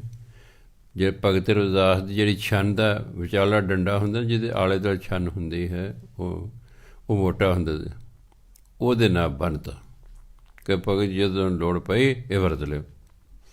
ਚਲੋ ਭਗਵਾਨ ਰੂਪੀ ਸਾਧੂ ਚਲਿਆ ਗਿਆ ਹੈ। ਸਾਲ ਬਾਅਦ ਆਇਆ, ਉਹੀ ਝੌਂਪੜੀ, ਉਸੇ ਤਰ੍ਹਾਂ ਕੁਝ ਵੀ ਬਦਲਿਆ ਨਹੀਂ ਹੈ। ਜਦੋਂ ਮੈਂ ਇਹ ਪੜ੍ਹਿਆ ਨਾ ਛੋਟੇ ਹੁੰਦਿਆਂ, ਮੈਂ ਕਿਹਾ ਹੈ ਕਿਤੇ ਮੇਰੇ ਕੋਲ ਮੈਂ ਤਾਂ ਕੰਧਾਂ ਵੀ ਸੋਨੇ ਦੀ ਕਰ ਦਿੰਦਾ। ਜੋ ਉਸ ਵੇਲੇ ਮੇਰੀ ਹਾਲਤ ਸੀ ਮਨ ਦੀ ਅਵਸਥਾ, ਕਿਤੇ ਮੇਰੇ ਕੋਲ ਹੁੰਦਾ ਪਾਰਸ, ਮੈਂ ਤਾਂ ਘਰ ਦੀਆਂ ਕੰਧਾਂ ਵੀ ਸੋਨੇ ਦੀਆਂ ਬਣਾ ਦੇਣੀ। ਭਗਤ ਤੇ ਸੰਸਾਰੀ ਬੰਦੇ ਦੇਖੋ ਕਿੰਨਾ ਅੰਤਰ ਹੈ, ਸੋਚਣ ਵਾਲੀ ਗੱਲ ਹੈ ਨਾ। ਵੀ ਕੋਲ ਪਾਰਸ ਹੋਵੇ, ਸੋਨਾ ਬਣ ਸਕਦਾ ਹੋਵੇ, ਫਿਰ ਵੀ ਕਰਨਾ ਮਿਹਨਤ, ਮੈਂ ਤਾਂ ਆਪਣੀ ਕਿਰਤ ਕਰਕੇ ਕਰਾਂਗਾ। ਲੋਕਾਂ ਦੀ ਨਜ਼ਰਾਂ 'ਚ ਪਤਾ ਨਹੀਂ ਕੀ ਹੋਣਗੇ, ਪਰ ਜੋ ਰੱਬ ਸਾਲ ਬਾਅਦ ਆਇਆ, ਦੇਖਦੇ ਵੀ ਤਾਂ ਉਹੀ ਹੈ। ਕਹਿੰਦੇ ਭਗਤ ਜੀ ਤੁਸੀਂ ਉਹ ਪਾਰਸ ਨਹੀਂ ਵਰਤੇ। ਕਹਿੰਦੇ ਮੈਂ ਤਾਂ ਤੁਹਾਨੂੰ ਕਿਹਾ ਸੀ ਮੈਨੂੰ ਨਹੀਂ ਲੋੜ ਹੈਗੀ। ਉਹ ਜਿੱਥੇ ਤੁਸੀਂ ਟੰਗ ਕੇ ਗਏ ਸੀ ਉੱਥੇ ਹੀ ਟੰਗਿਆ, ਆਪਣਾ ਪਾਰਸਲ ਜਾਣਾ ਤਾਂ ਲੈ ਜਾਓ। ਚਲੋ ਭਗਵਾਨ ਨੇ ਪਾਰਸਲ ਲਾਇਆ, ਲੈ ਗਿਆ। ਭਗਵਾਨ ਨੇ ਸੋਚਿਆ ਵੀ ਮੇਰਾ ਭਗਤ ਅਮੀਰ ਹੋਣਾ ਚਾਹੀਦਾ ਹੈ। ਚਲੋ ਇਹ ਇਸ ਤਰ੍ਹਾਂ ਨਹੀਂ ਹੋਇਆ। ਮੈਂ ਕੀ ਕਰਦਾ, ਜਦੋਂ ਇਹ ਸਵੇਰੇ ਭਜਨ ਬੰਦਗੀ ਕਰਿਆ ਕਰੇਗਾ ਨਾ, ਇਹ ਬੋਰੀ ਵਿਛਾ ਕੇ ਉਹਦੇ ਉਸ 'ਤੇ ਬਹਿੰਦਾ, ਮੈਂ ਬੋਰੀ ਦੇ ਹੇਠਾਂ 5 ਸੋਨੇ ਦੇ ਮੋਹਰਾਂ ਰੱਖ ਦਿਆ ਕਰਾਂਗਾ। ਜਦੋਂ ਸਵੇਰੇ ਬੋਰੀ ਚੁੱਕਣਗੇ ਨਾ, ਝਾੜਨਗੇ, ਹੇਠੋਂ ਮੋਹਰਾਂ ਨਿਕਲਣਗੀਆਂ, ਚੱਲ ਰੱਖ ਲੈਣਗੇ। ਉਹੀ ਗੱਲ ਹੋਈ, ਅਗਲੇ ਦੇ ਹੇਠੋਂ 5 ਸੋਨੇ ਦੇ ਮੋਹਰਾਂ ਨਿਕਲ ਆਈਆਂ। ਭਗਤ ਜੀ ਨੇ ਬੋਰੀ ਤਹਿ ਲਾਈ, ਸੋਨੇ ਦੇ ਮੋਹਰਾਂ ਚੱਕੀਆਂ, ਆਲੇ 'ਚ ਰੱਖ ਦੇ। ਪਹਿਲਾਂ ਜਿਹੜੇ ਕੰਧੀਆਂ, ਜਦੋਂ ਕੰਧਾਂ ਕੱਚੀਆਂ ਹੁੰਦੀਆਂ, ਵਿੱਚ ਆਲੇ ਹੁੰਦੇ ਸਨ ਸਮਾਨ, ਛੋਟਾ ਮੋਟਾ ਸਮਾਨ ਰੱਖਣ ਨੂੰ। ਕੋਈ ਲਾਲਟਾਂ ਰੱਖਣੀ ਹੈ, ਕੋਈ ਦੀਵਾ ਰੱਖਣਾ ਹੈ, ਕੋਈ ਇਸ ਤਰ੍ਹਾਂ ਛੋਟੀ ਚੀਜ਼ਾਂ ਰੱਖਣੀਆਂ, ਆਲੇ ਹੁੰਦੇ ਸਨ। ਆਲੇ ਇੱਕ ਦਿਨ 10 ਦਿਨ 20 ਦਿਨ ਐਂ ਹੀ ਹੋਈ ਗਿਆ, ਭਗਤ ਜੀ ਨੇ ਉਹ ਵਰਤੀਆਂ ਹੀ ਨਹੀਂ। ਫਿਰ ਆਕਾਸ਼ਬਾਣੀ ਹੋਈ ਵੀ ਭਗਤ ਜੀ ਤੁਸੀਂ ਨਾ ਧਰਮਸ਼ਾਲਾ ਬਣਾਓ, ਇਹਨਾਂ ਪੈਸਿਆਂ ਦੀ ਲੰਗਰ ਲਾਓ, ਸਵੇਰੇ ਸ਼ਾਮ ਸੰਗਤ ਸੱਦੋ, ਸੰਗਤ ਨਾਲ ਪ੍ਰਵਚਨ ਕਰਿਆ ਕਰੋ, ਸਤਸੰਗ ਕਰਿਆ ਕਰੋ ਦੋਨੋਂ ਟਾਈਮ। ਇਹ ਮਾਇਆ ਇਸ ਲਈ ਤੁਹਾਨੂੰ ਦਿੱਤੀ ਹੈ। ਫਿਰ ਭਗਤ ਜੀ ਨੇ ਉਹ ਮਾਇਆ ਜਿਹੜੀ ਹੈ ਧਰਮਸ਼ਾਲਾ ਬਣਾਈ, ਸਵੇਰੇ ਸ਼ਾਮ ਸਤਸੰਗ ਸ਼ੁਰੂ ਹੋਇਆ, ਉੱਥੇ ਲੰਗਰ ਲੱਗੇ। ਚਲੋ ਹਾਲਾਤ ਪਹਿਲਾਂ ਨਾਲੋਂ ਵਧੀਆ ਹੋ ਗਏ। ਸੋ ਪਰਮਾਤਮਾ ਵਾਕਈ ਨਹੀਂ ਚਾਹੁੰਦਾ ਕਿ ਉਹਦਾ ਭਗਤ ਜਿਹੜਾ ਹੈ ਗਰੀਬ ਹੋਵੇ। ਇਸ ਲਈ ਮੈਂ ਦੇਖਿਆ ਕਿ ਜਿਹੜਾ ਭਜਨ ਬੰਦਗੀ ਕਰਨ ਵਾਲਾ ਉਹ ਗਰੀਬ ਰਹਿੰਦਾ ਹੀ ਨਹੀਂ ਹੈਗਾ। ਸੋ ਇਸ ਤਰ੍ਹਾਂ ਸਮਾਂ ਬੀਤਦਿਆ ਗਿਆ। ਮੀਰਾ ਬਾਈ, ਜਿਹਦਾ ਨਾਮ ਆਪ ਜੀ ਆਮ ਸੁਣਿਆ ਹੋਇਆ, ਉਹ ਵੀ ਆਪ ਜੀ ਨੂੰ ਮਿਲਣ ਆਈ। ਮੀਰਾ ਬਾਈ ਨੇ ਵੀ ਭਗਤ ਰਵਿਦਾਸ ਜੀ ਨੂੰ ਗੁਰੂ ਧਾਰਨ ਕੀਤਾ। ਜਦੋਂ ਵੱਡੇ ਵੱਡੇ ਬੰਦੇ ਨੇ ਗੁਰੂ ਧਾਰਨ ਕਰਨਾ ਸ਼ੁਰੂ ਕਰਤਾ ਤਾਂ ਆਮ ਲੋਕਾਂ 'ਤੇ ਬੜਾ ਪ੍ਰਭਾਵ ਪਿਆ ਵੀ ਆਪਾਂ ਵੀ ਕਰ ਲਓ। ਜਦੋਂ ਇਹਨਾਂ ਨੂੰ ਜਾਤ ਪਾਤ ਨਾਲ ਨਹੀਂ ਹੈ, ਇੱਕ ਨੀਵੀਂ ਜਾਤ ਵਾਲੇ ਨੂੰ ਗੁਰੂ ਧਾਰਨ ਕਰ ਦੇਣ, ਸਾਨੂੰ ਫਿਰ ਕੀ ਇਤਰਾਜ਼ ਹੈ। ਇਸ ਤਰ੍ਹਾਂ ਬਹੁਤ ਸਾਰੇ ਆਪ ਜੀ ਦੇ ਚੇਲੇ ਬਣ ਗਏ, ਪ੍ਰਚਾਰ ਹੁੰਦਾ ਰਿਹਾ। ਆਪ ਜੀ ਨੇ ਜਦੋਂ ਬ੍ਰਹਮ ਗਿਆਨ ਹੋ ਗਿਆ, ਫਿਰ ਬਾਣੀ ਲਿਖਣੀ ਸ਼ੁਰੂ ਕੀਤੀ। ਬ੍ਰਹਮ ਗਿਆਨ ਤੋਂ ਪਹਿਲਾਂ ਬਾਣੀ ਨਹੀਂ ਲਿਖੀ ਜਾਂਦੀ। ਉਦੋਂ ਪਹਿਲਾਂ ਤਾਂ ਗੀਤ ਹੁੰਦੇ ਨੇ, ਕਵਿਤਾਵਾਂ ਹੁੰਦੀਆਂ। ਜਦੋਂ ਬ੍ਰਹਮ ਗਿਆਨ ਹੁੰਦਾ ਨਾ, ਫਿਰ ਇਹ ਬਾਣੀ ਫੁਰਦੀ ਹੈ, ਜਿਵੇਂ ਆਪਾਂ ਕਹਿੰਦੇ ਆਕਾਸ਼ਬਾਣੀ ਹੈ। ਮੈਂ ਮੁਹੰਮਦ ਸਾਹਿਬ ਦਾ ਜੀਵਨ ਪੜ੍ਹ ਰਿਹਾ ਸੀ। ਉਹ ਕਹਿੰਦੇ ਜਦੋਂ ਮੈਂ ਸਿਮਰਨ ਦੇ ਵਿੱਚ ਸਵੇਰੇ ਬੈਠਾ ਹੁੰਦਾ, ਅੱਖਾਂ ਬੰਦ ਕਰਕੇ, ਮੈਨੂੰ ਆਕਾਸ਼ ਦੇ ਵਿੱਚ ਇੱਕ ਲੰਮੀ ਸਾਰੀ ਫੱਟੀ, ਕੋਈ 5-6 ਇੰਚ ਚੌੜੀ ਅਤੇ 2 ਗਜ ਲੰਮੀ, ਐਂ ਆਕਾਸ਼ ਦੇ ਫੱਟੀ ਦਿਸਿਆ ਕਰਨੀ। ਉਸ ਦੇ ਉੱਤੇ ਅਰਬੀ ਭਾਸ਼ਾ 'ਚ ਆਇਤ ਲਿਖੀ ਹੁੰਦੀ ਸੀ। ਮੈਂ ਉਹ ਨੋਟ ਕਰ ਲੈਣੀ। ਜਿਹੜਾ ਕੁਰਾਨ ਸ਼ਰੀਫ ਹੈ, ਇਹ ਸਾਰੀਆਂ ਆਇਤਾਂ ਨੇ। ਉਹ ਕਹਿੰਦੇ ਐਂ ਹੀ ਮੈਨੂੰ ਇਲਹਾਮ ਹੋਈ ਗਿਆ, ਮੈਂ ਲਿਖੀ ਗਿਆ। ਜਿਸ ਤਰ੍ਹਾਂ ਇਹ ਕੁਰਾਨ ਸ਼ਰੀਫ ਲਿਖਦਾ, ਉਹਨਾਂ ਦੀ ਆਪਣੀਆਂ ਆਇਤਾਂ ਨਹੀਂ ਉਹਨਾਂ ਦੀਆਂ। ਜਿਵੇਂ ਗੁਰੂ ਨਾਨਕ ਦੇਵ ਕਿਹਾ ਕਰਦੇ, ਮਰਦਾਨਾ ਜੀ ਰਬਾਬ ਜਾਂ ਬਾਣੀ ਆਈ ਹੈ, ਇਹ ਆਉਂਦੀ ਹੈ, ਉਹਨਾਂ ਦੇ ਅੱਗੋਂ ਲਿਖਣਾ ਹੀ ਹੁੰਦਾ। ਸੋ ਇਸ ਤਰ੍ਹਾਂ ਸਮਾਂ ਬੀਤਦਾ ਗਿਆ। ਆਪ ਜੀ ਦੀ ਉਮਰ ਹੋ ਗਈ 151 ਸਾਲ। ਬਹੁਤ ਲੰਮੀ ਉਮਰ ਸੀ ਭਗਤ ਰਵਿਦਾਸ ਜੀ ਦੀ। 1376 ਈਸਵੀ ਦੇ ਵਿੱਚ ਆਪ ਜੀ ਦਾ ਪ੍ਰਕਾਸ਼ ਹੋਇਆ ਅਤੇ 1527 ਈਸਵੀ ਦੇ ਵਿੱਚ ਆਪ ਜੀ ਦਾ ਜਿਹੜਾ ਹੈ ਜੋਤੀ ਜੋਤ ਸਮਾ ਗਏ। ਗੁਰੂ ਨਾਨਕ ਦੇਵ ਜੀ ਉਦੋਂ ਜਦੋਂ ਗੁਰੂ ਨਾਨਕ ਦੇਵ ਜੀ ਨੇ ਹਿੰਦੁਸਤਾਨ ਦੀ ਯਾਤਰਾ ਕੀਤੀ ਉਦੋਂ ਭਗਤ ਰਵਿਦਾਸ ਜੀ ਜਿਉਂਦੇ ਸਨ। ਗੁਰੂ ਨਾਨਕ ਦੇਵ ਜੀ ਭਗਤ ਰਵਿਦਾਸ ਨੂੰ ਮਿਲਣ ਚਲੇ ਗਏ ਬਨਾਰਸ। ਉੱਥੋਂ ਫਿਰ ਉਹਨਾਂ ਦੀ ਬਾਣੀ ਦੇ ਵਿੱਚੋਂ 40 ਸ਼ਬਦ ਲੈ ਕੇ ਗੁਰੂ ਨਾਨਕ ਦੇਵ ਜੀ 40 ਸ਼ਬਦ ਲਿਆਂਦੇ ਅਤੇ ਉਹ 40 ਦੇ 40 ਸ਼ਬਦ ਜਿਹੜੇ ਪੰਚਮ ਪਾਤਸ਼ਾਹ ਗੁਰੂ ਗ੍ਰੰਥ ਸਾਹਿਬ ਦੇ ਵਿੱਚ ਦਰਜ ਕਰਤੇ। ਦੇਖਣ ਨੂੰ ਜਿਹੜਾ ਹੈਡਿੰਗ ਹੈ ਬਾਣੀ ਭਗਤ ਰਵਿਦਾਸ ਜੀ ਦੀ ਜਾਣਦੇ ਨੇ ਕਿ ਕਈ ਕਹਿੰਦੇ ਸਿੱਖ ਜੀ ਭਗਤ ਰਵਿਦਾਸ ਨੂੰ ਗੁਰੂ ਨਹੀਂ ਕਹਿੰਦੇ ਹੈਗੇ, ਭਗਤ ਕਹਿੰਦੇ ਨੇ। ਉਹਨਾਂ ਵਿਚਾਰਿਆਂ ਨੂੰ ਗਿਆਨ ਹੀ ਨਹੀਂ ਹੈ ਕਿ ਸਿੱਖ ਤੇ ਬਾਣੀ ਨੂੰ ਮੰਨਦੇ ਨੇ। ਸਿੱਖ ਬਾਣੀ ਦੇ ਅੱਗੇ ਮੱਥਾ ਟੇਕਦੇ ਨੇ ਅਤੇ ਉਹ 'ਚ ਭਗਤ ਰਵਿਦਾਸ ਦੀ ਬਾਣੀ ਹੈ। ਅਸੀਂ ਬਾਣੀ ਨੂੰ ਗੁਰੂ ਸਮਝ ਕੇ ਮੱਥਾ ਟੇਕਦੇ ਹਾਂ ਅਤੇ ਭਗਤ ਰਵਿਦਾਸ ਜੀ ਦੀ ਬਾਣੀ ਸ਼੍ਰੀ ਗੁਰੂ ਗ੍ਰੰਥ 'ਚ ਦਰਜ ਹੈ। ਜਦੋਂ ਅਸੀਂ ਸਾਰੀ ਬਾਣੀ ਨੂੰ ਮੱਥਾ ਟੇਕ ਤਾਂ ਉਹਨਾਂ ਨੂੰ ਆਪੇ ਟੇਕਿਆਗੇ। ਕੋਈ ਜ਼ਰੂਰੀ ਨਹੀਂ ਤਾਂ ਕਿਹਾ ਜਾਵੇ ਹੁਣ ਗੁਰੂ ਮਹਾਰਾਜ ਜੋ ਹੈਡਿੰਗ ਦੇਤਾ ਹੈ ਸਿੱਖ ਉਸ ਤਰ੍ਹਾਂ ਕਹੀ ਜਾਂਦੇ ਨੇ। ਪਰ ਜੇ ਇਸ 'ਤੇ ਵਿਚਾਰ ਕਰੋ, ਜਦੋਂ ਆਪਾਂ ਬਾਣੀ ਨੂੰ ਮੱਥਾ ਟੇਕਦੇ ਹੋ ਤਾਂ ਫਿਰ ਸਾਰੇ ਜਿੰਨੇ ਵਿੱਚ ਸਭ ਨੂੰ ਮੱਥਾ ਟੇਕਿਆ ਗਿਆ। ਫਿਰ ਬਾਣੀ ਗੁਰੂ ਸਾਡੇ ਲਈ ਫਿਰ ਸਾਰੇ ਉਹ ਗੁਰੂ ਨੇ ਜਿਹਨਾਂ ਦੀ ਬਾਣੀ ਸ਼੍ਰੀ ਗੁਰੂ ਗ੍ਰੰਥ ਦਰਜ ਹੈਗੀ। ਸੋ ਹਾਂ ਉਂਝ ਕਿਸੇ ਟੁਚਰਾ ਡਾਉਣੀ ਆ, ਜੋ ਮਰਜ਼ੀ ਕਹਿਣਾ ਹੋਵੇ, ਉਹਨਾਂ 'ਚ ਫੁੱਟ ਪਾਣੀ ਹੋਵੇ ਤਾਂ ਜੋ ਮਰਜ਼ੀ ਕਹੀ ਜੋ। ਹਾਂਜੀ, ਇਹ ਤਾਂ ਇਹਨਾਂ ਲੋਕਾਂ ਦੀ ਗੁੱਡ ਲੱਕ ਹੈ ਕਿ ਇਹਨਾਂ ਦੀ ਬਾਣੀ ਸ਼੍ਰੀ ਗੁਰੂ ਗ੍ਰੰਥ ਦਰਜ ਹੋ ਗਈ। ਨਹੀਂ ਤਾਂ ਜੋ ਅੱਜ ਆਦਰ ਮਾਣ ਹੈ ਨਾ, ਇਹ ਇਹਨਾਂ ਨਹੀਂ ਸੀ ਹੋਣਾ। ਹੋ ਸਕਦਾ ਸਾਨੂੰ ਵੀ ਨਾ ਪਤਾ ਹੁੰਦਾ ਭਗਤ ਰਵਿਦਾਸ ਜੀ ਹੋਏ ਨੇ ਕੋਈ, ਠੀਕ ਹੈ।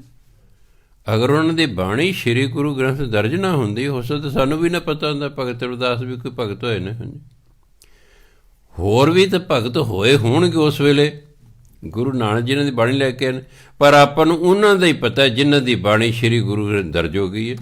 ਬਾਕੀ ਤਾਂ ਆਪਾਂ ਨੂੰ ਕੋਈ ਪਤਾ ਨਹੀਂ ਕੋਈ ਉਸ ਵੇਲੇ ਹੋਰ ਕੌਣ ਸੀ ਭਗਤ ਕੌਣ ਨਹੀਂ ਸੀ। ਇਹ ਜਿਹੜੇ 5-7 ਜਿਹੜੇ ਇਹ ਭਗਤ ਨੇ, ਭਗਤ ਨਾਮਦੇਵ ਜੀ, ਕਬੀਰ ਸਾਹਿਬ, ਰਵਿਦਾਸ, ਧੰਨਾ ਜੀ, ਸੈਣ ਨਾਇ ਜੀ, ਇਹਨਾਂ ਦੀ ਬਾਣੀ ਦਰਜ ਹੋਣ ਕਰਕੇ ਆਪਾਂ ਨੂੰ ਇਹਨਾਂ ਦਾ ਪਤਾ। ਨਹੀਂ ਆਪਾਂ ਕਿੱਥੇ ਰਾਜਸਥਾਨ ਜਾਣਾ ਸੀ।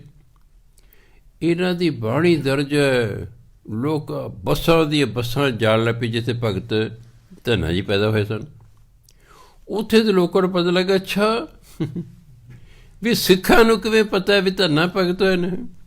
ਫਿਰ ਉਹਨੂੰ ਪਤਾ ਲੱਗਾ ਵੀ ਧੰਨੇ ਭਗਤ ਦੀ ਬਾਣੀ ਸ਼੍ਰੀ ਗੁਰੂ ਗ੍ਰੰਥ ਦਰਜ ਹੈ। ਸਿੱਖ ਇਸ ਲਈ ਇੱਥੇ ਆਉਂਦੇ ਉਸ ਸਥਾਨ 'ਤੇ ਹਨ, ਇਹ ਆਉਂਦੇ ਨੇ। ਪੰਜਾਬ ਤੋਂ ਕਿੰਨੇ ਹੀ ਹਜ਼ਾਰਾਂ ਦੀ ਤਾਦਾਦ 'ਚ ਸੰਗਤ ਉਹਦੇ ਬਨਾਰਸ ਗਈ ਹੋਈ ਹੈ। ਇਸ ਲਈ ਇਲੈਕਸ਼ਨ ਵੀ ਜਿਹੜਾ ਹੈ ਪਿੱਛੇ ਕਰਨੀ ਪੈ ਗਈ। ਪਹਿਲਾਂ 16 ਨੂੰ ਹੋਣੀ ਸੀ, ਹੁਣ ਫਿਰ 20 ਨੂੰ ਹੋ ਗਏ। ਇਸ ਲਈ ਕਰਤੇ ਵੀ ਚਲੋ ਸੰਗਤ ਗਈ ਹੈ ਵਾਪਸ ਆ ਜਾਏ। ਸੋ 40 ਸ਼ਬਦ ਜਿਹੜੇ ਭਗਤ ਰਵਿਦਾਸ ਦੇ ਸ਼੍ਰੀ ਗੁਰੂ ਗ੍ਰੰਥ 'ਤੇ ਦਰਜ ਹਨ। ਹੁਣ ਆਪਾਂ ਉਹਨਾਂ ਦੀ ਬਾਣੀ 'ਤੇ ਥੋੜ੍ਹੀ ਵਿਚਾਰ ਕਰਨੀ।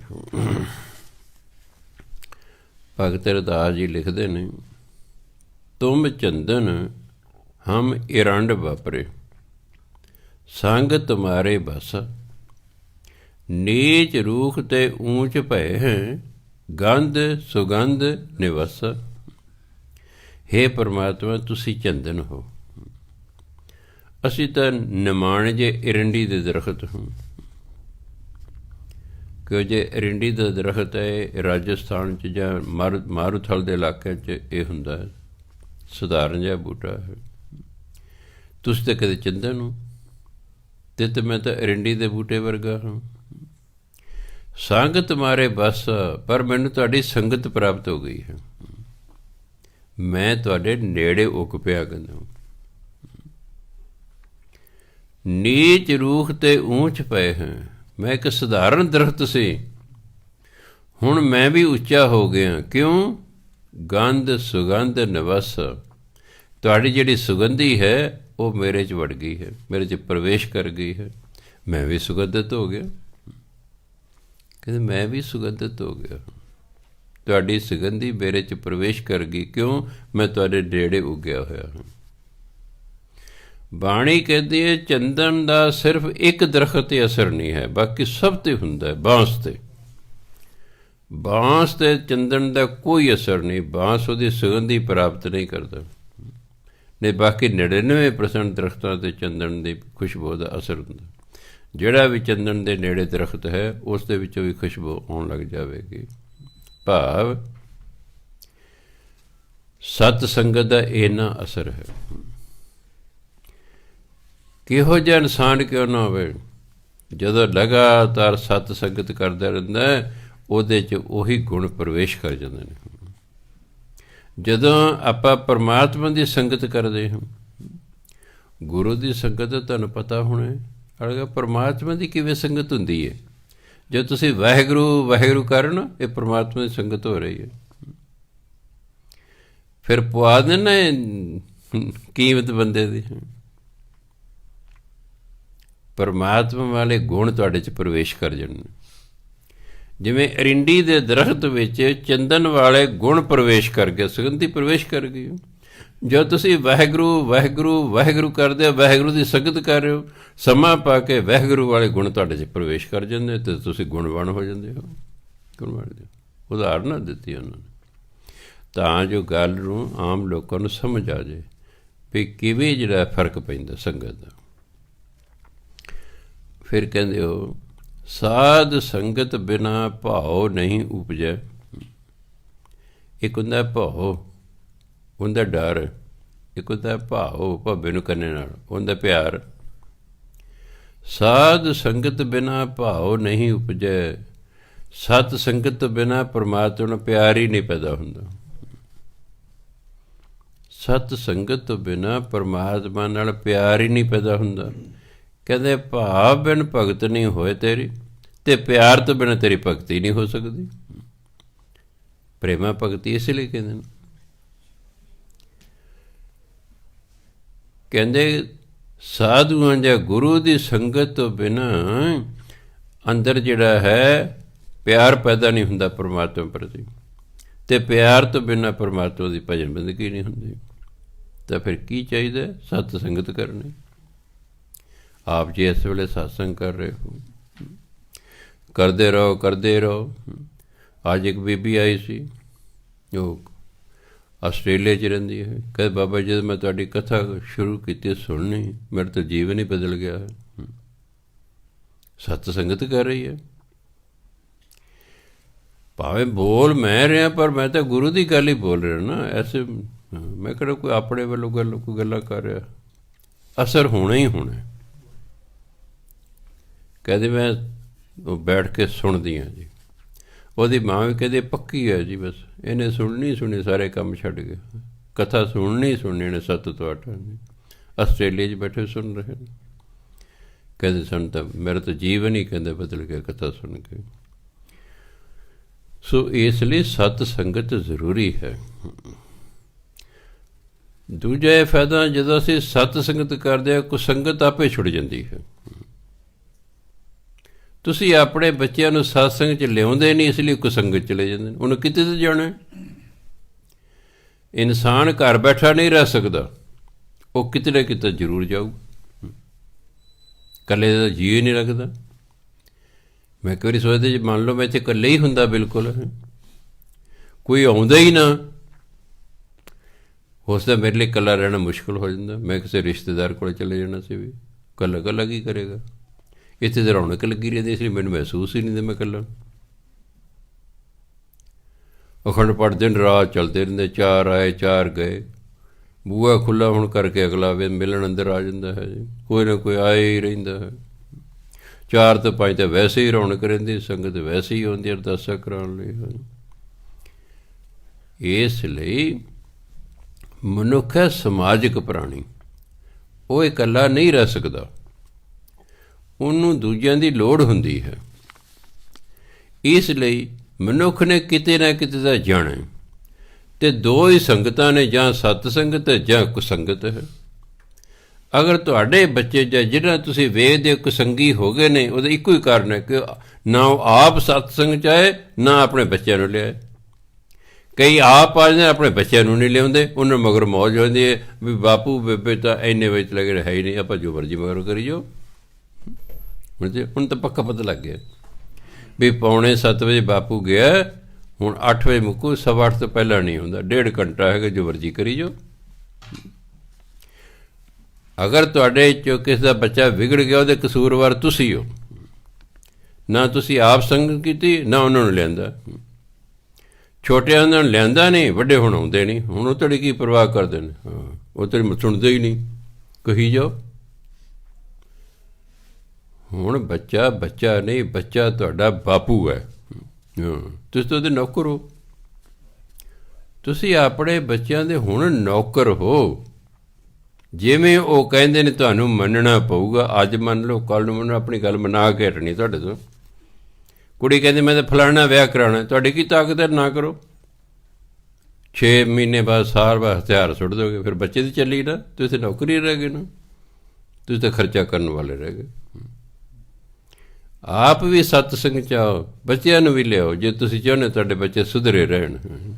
ਨਹੀਂ ਤਾਂ ਉਹਨਾਂ ਨੇ ਵਿਗੜਦੇ ਹੀ ਵਿਗੜਦੇ, ਅਤੇ ਜੇ ਵਿਗੜ ਗਏ ਫਿਰ ਤੁਹਾਡੇ ਕੁਛ ਵੱਸ ਦਾ ਹੈ ਹੀ ਨਹੀਂ, ਬਸ ਫਿਰ ਆਪਾਂ ਰੋਈ ਜੇ ਬਾਕੀ ਦੀ ਉਮਰ ਤੁਸੀਂ। ਹਾਂਜੀ, ਸੋ ਤਾਂ ਉਹ ਕਹਿੰਦੇ ਨੇ ਕਿ ਸਤ ਸੰਗਤ ਬਿਨਾਂ ਰੱਬ ਨਾਲ ਪਿਆਰ ਨਹੀਂ ਪੈਦਾ ਹੁੰਦਾ, ਅਤੇ ਪਿਆਰ ਤੋਂ ਬਿਨਾਂ ਭਜਨ ਬੰਦਗੀ ਨਹੀਂ ਹੁੰਦੀ। ਇਸ ਲਈ ਸਤ ਸੰਗਤ ਜ਼ਰੂਰੀ ਹੈ। ਰੱਬ ਦੀ ਗੱਲ ਛੱਡੋ, ਨਾ ਪ੍ਰਾਪਤੀ ਹੋਏ ਕਰਦੇ, ਕੋਈ ਸੰਗਤ ਤੋਂ ਤਾਂ ਬਚ ਗਏ। ਕੁਸੰਗਤ ਤੋਂ ਬਚ ਜਾਣਾ ਹੀ ਕਲਯੁਗ ਯੁੱਗ ਦੇ ਬਹੁਤ ਵੱਡੀ ਪ੍ਰਾਪਤੀ ਮੈਂ ਗਿਣਦਾ, ਕਿ ਜਿਹੜਾ ਬੰਦਾ ਕੁਸੰਗਤ ਤੋਂ ਬਚ ਗਿਆ ਉਹ ਤਾਂ ਵੱਡੇ ਭਾਗਾਂ ਵਾਲਾ ਹੈ। ਭਾਗਾਂ ਅੱਗੇ ਭਗਤ ਰਵਿਦਾਸ ਜੀ ਕਹਿੰਦੇ, ਬ੍ਰਾਹਮਣ ਬੈਸ ਸੂਦ ਅਰ ਖੱਤਰੀ, ਡੋਮ ਚੰਡਾਰ ਮਲੇਛ ਮਨ ਸੋਏ। ਕਹਿੰਦੇ ਚਾਹੇ ਬ੍ਰਾਹਮਣ ਹੋਵੇ, ਚਾਹੇ ਵੈਸ਼ ਹੋਵੇ। ਕੱਲ੍ਹ ਮੈਂ ਦੱਸਿਆ ਸੀ, ਜੱਟ ਅਤੇ ਬਾਣੀ ਇਹਨਾਂ ਨੂੰ ਵੈਸ਼ ਕਹਿੰਦੇ ਨੇ। ਸੂਦ ਮੈਨੇ ਸ਼ੂਦਰ, ਜਿਹਨੂੰ ਬੈਕਵਰਡ ਕਲਾਸ ਅਤੇ ਸ਼ਡਿਊਲਡ ਕਾਸਟ ਅੱਜ ਕੱਲ੍ਹ ਕਹਿੰਦੇ ਨੇ। ਅਰ ਖੱਤਰੀ ਅਤੇ ਖੱਤਰੀ। ਡੋਮ ਮਰਾਸੀਆਂ ਨੂੰ ਕਹਿੰਦੇ, ਚਾਹੇ ਡੂਮ ਹੋਵੇ। ਚੰਡਾਰ ਚਾਹੇ ਚੰਡਾਲ ਹੋਵੇ। ਕੱਲ੍ਹ ਮੈਂ ਦੱਸਦੇ ਨਾ ਵੀ 4 ਜਾਤਾਂ ਨਹੀਂ 5 ਨੇ। ਚੰਡਾਲ ਵੀ ਰਹੇ ਪੁਰਾਣੇ 'ਚ, ਹੁਣ ਨਹੀਂ ਰਹੇ, ਪਹਿਲਾਂ ਚੰਡਾਲ ਹੁੰਦੇ ਸਨ। ਮਲੇਛ ਮਨ ਸੋਏ, ਜਿਹਦਾ ਮਨ ਗੰਦਾ ਹੈ, ਅੰਦਰ ਮਨ ਦੇ ਵਿੱਚ ਗੰਦਗੀ ਹੈ। ਕਹਿੰਦੇ ਭਾਵੇਂ ਕੋਈ ਵੀ ਹੋਵੇ। ਹੋਏ ਪੁਨੀਤ ਭਗਵੰਤ ਭਜਨ ਤੇ, ਆਪ ਤਾਰ ਤਾਰੇ ਕੁਲ ਦੋਏ। ਪਰਮਾਤਮਾ ਦੀ ਭਜਨ ਬੰਦਗੀ ਕਰਕੇ ਇਹ ਸਭ ਪਵਿੱਤਰ ਹੋ ਜਾਣਗੇ। ਚਾਹੇ ਕੋਈ ਵੀ, ਚਾਹੇ ਬ੍ਰਾਹਮਣ ਹੈ, ਚਾਹੇ ਖੱਤਰੀ ਹੈ, ਚਾਹੇ ਵੈਸ਼ ਹੈ, ਚਾਹੇ ਸ਼ੂਦਰ ਹੈ, ਚਾਹੇ ਡੋਮ ਹੈ, ਚਾਹੇ ਚੰਡਾਲ ਹੈ, ਚਾਹੇ ਮਲੇਛ ਹੈ। ਜਿਹੜਾ ਵੀ ਇਹਨਾਂ 'ਚੋਂ ਭਜਨ ਬੰਦਗੀ ਕਰੇਗਾ ਉਹੀ ਪਵਿੱਤਰ ਹੋ ਜਾਵੇਗਾ। ਅਤੇ ਫਿਰ ਕੀ ਕਰੇਗਾ? ਆਪ ਤਾਰ, ਆਪ ਤੇ ਤਰੇਗਾ ਹੀ ਤਰੇਗਾ। ਤਾਰੇ ਕੁਲ ਦੋ, ਦੋਨਾਂ ਕੁਲਾਂ, ਬਾਪ ਦੀ ਕੁਲ ਅਤੇ ਮਾਤਾ ਦੀ ਕੁਲ, ਦੋਨਾਂ ਨੂੰ ਤਾਂ ਪਾਰ ਉਤਾਰਾ ਕਰ ਦੇਗਾ। ਦੋਨਾਂ ਦਾ ਪਾਰ ਉਤਾਰਾ ਕਰ ਦੇਗਾ। ਇਸ ਲਈ ਭਜਨ ਬੰਦਗੀ ਕਰਨੀ ਹੈ। ਆਪਣਾ ਤਾਂ ਫਾਇਦਾ ਹੈ ਹੀ ਹੈ। ਬਾਪੂ ਦੇ ਖਾਨਦਾਨ ਅਤੇ ਬੇਬੇ ਦੇ ਖਾਨਦਾਨ, ਉਹਨਾਂ ਨੂੰ ਵੀ ਫਾਇਦਾ ਹੈ। ਅਤੇ ਮੈਨੂੰ ਇਸ ਗੱਲ 'ਤੇ ਵਿਸ਼ਵਾਸ ਹੋ ਗਿਆ, ਜਦੋਂ ਕਈ ਸਾਲ ਪਹਿਲਾਂ ਮੈਂ ਪੁਲਿਸ ਲਾਈਨਸ ਦੇ ਵਿੱਚ ਇੱਕ ਕੁਆਰਟਰ ਦੇ ਵਿੱਚ ਕਥਾ ਕਰ ਰਿਹਾ ਸੀ। ਕਥਾ ਕਰਦਿਆਂ ਕਰਦਿਆਂ ਮੇਰੇ ਸਵਰਗਵਾਸੀ ਪਿਤਾ ਜੀ ਮੇਰੇ ਸਾਹਮਣੇ ਆ ਕੇ ਬਹਿ ਗਏ, ਕੰਧ ਨਾਲ ਢੋਲ ਲਾ ਕੇ ਬਹਿ ਗਏ। ਚਲੋ ਮੈਂ ਅੰਦਰ ਨਮਸਕਾਰ ਕੀਤੀ ਉਹਨਾਂ ਨੂੰ। ਕਥਾ ਜਦੋਂ ਮੁੱਕ ਗਈ, ਅਰਦਾਸ ਹੁਕਮਨਾਮਾ ਹੋ ਗਿਆ, ਸੰਗਤ ਉੱਠ ਗਈ। ਮੈਂ ਘਰ ਦੇ ਜੀਆਂ ਨੂੰ ਕਿਹਾ ਵੀ ਮੈਨੂੰ ਨਾ ਅਜੇ ਤੁਸੀਂ ਬੁਲਾਉਣਾ ਨਹੀਂ ਹੈ, ਮੈਂ ਆਪੇ ਆਵਾਜ਼ ਮਾਰਾਂਗਾ। ਮੈਂ ਪਿਤਾ ਜੀ ਨੂੰ ਪੁੱਛਿਆ, ਪਿਤਾ ਜੀ ਤੁਸੀਂ ਕਿੱਥੋਂ ਆਏ ਹੋ? ਕਹਿੰਦੇ ਮੈਂ ਸਵਰਗ 'ਚੋਂ ਆਇਆ। ਮੈਂ ਤੁਸੀਂ ਸਵਰਗ 'ਚ ਕਿਵੇਂ ਚਲੇ ਗਏ? ਸਵਰਗ ਜਾਣਾ ਕੋਈ ਖਾਲਾ ਜੀ ਦੇ ਬੜਾ? ਕਹਿੰਦੇ ਮੈਂ ਵੀ ਉਹਨਾਂ ਨੇ ਇਹੀ ਪੁੱਛਿਆ ਸੀ ਕਿ ਤੁਸੀਂ ਮੈਨੂੰ ਸਵਰਗ 'ਚ ਕਿਵੇਂ ਲੈ ਆਏ ਹੋ? ਕਹਿੰਦੇ ਪਿਛਲੇ ਜਨਮ ਦੇ ਵਿੱਚ, ਹੈ ਤੇਰੇ ਥੋੜ੍ਹੀ ਉਮਰ ਦਾ ਸੀ ਪਿਛਲਾ ਜਨਮ, ਤੂੰ ਬਹੁਤ ਹੀ ਧਾਰਮਿਕ ਪਰਿਵਾਰ 'ਚ ਪੈਦਾ ਹੋਇਆ, ਇਸ ਲਈ ਤੂੰ ਭਜਨ ਬੰਦਗੀ ਕਰਦਾ ਸੀ। ਇੱਕ ਤਰ੍ਹਾਂ ਲੜਕਾ ਜੈਮਲ ਸਿੰਘ ਹੈ। ਕਹਿੰਦਾ ਹਾਂ ਜੀ ਹੈਗਾ ਸੀ, ਪਰ ਮੈਨੂੰ ਨਹੀਂ ਪਤਾ ਉਹ ਹੁਣ ਜਿਉਂਦਾ ਹੈ ਕਿ ਸਵਰਗਵਾਸ ਹੋ ਗਿਆ ਹੈ। ਕਹਿੰਦੇ ਉਹਦੀ ਭਜਨ ਬੰਦਗੀ ਦਾ ਤੈਨੂੰ ਹਿੱਸਾ ਮਿਲਦਾ ਰਿਹਾ ਆਪਣੇ ਆਪ, ਇਸ ਕਰਕੇ ਤੈਨੂੰ ਸਵਰਗ ਮਿਲ ਗਿਆ ਹੈ। ਉਹ ਕਹਿੰਦੇ ਜੀ ਕੀ ਮੈਂ ਆਪਣੇ ਪੁੱਤਰ ਨੂੰ ਮਿਲ ਸਕਦਾ? ਕਹਿੰਦੇ ਹਾਂ ਮਿਲ ਸਕਦੇ ਹੋ। ਕਹਿੰਦੇ ਜੀ ਮੈਨੂੰ ਕੀ ਪਤਾ ਉਹ ਕਿੱਥੇ ਹੈ? ਕਿਤੇ ਵੀ ਉਹ ਕਿੱਥੇ ਹੈ? ਕਹਿੰਦੇ ਤੂੰ ਉਹਦਾ ਧਿਆਨ ਧਰ, ਉਹ ਤੈਨੂੰ ਦਿਸਣ ਲੱਗ ਜਾਏਗਾ, ਤੂੰ ਜਾ ਸਕਦਾ। ਕਹਿੰਦੇ ਮੈਂ ਤੇਰਾ ਧਿਆਨ ਧਰਿਆ, ਮੈਨੂੰ ਦਿਸ ਗਿਆ ਵੀ ਉਹ ਬੈਠਾ ਕਥਾ ਕਰ ਰਿਹਾ, ਮੈਂ ਸਿੱਧਾ ਹੀ ਆ ਗਿਆ ਤੇਰੇ ਕੋਲ। ਸੋ ਪੁੱਛਿਆ ਵੀ ਮਾਤਾ ਜੀ ਪਹੁੰਚੇ? ਕਹਿੰਦੇ ਨਹੀਂ ਉਹ ਨਹੀਂ ਅਜੇ ਪਹੁੰਚੇ, ਨਹੀਂ ਪਹੁੰਚੇ। ਫਿਰ ਮੈਨੂੰ ਵਿਸ਼ਵਾਸ ਹੋ ਗਿਆ ਕਿ ਹਾਂ ਭਜਨ ਬੰਦਗੀ ਕਰਨ ਵਾਲਾ ਆਪ ਨਹੀਂ ਤਰਦਾ, ਆਪਣੇ ਖਾਨਦਾਨ ਨੂੰ ਵੀ ਤਾਰ ਦਿੰਦਾ। ਹਾਲਾਂਕਿ ਮੈਂ ਉਹਨਾਂ ਲਈ ਭਜਨ ਬੰਦਗੀ ਨਹੀਂ ਕੀਤੀ।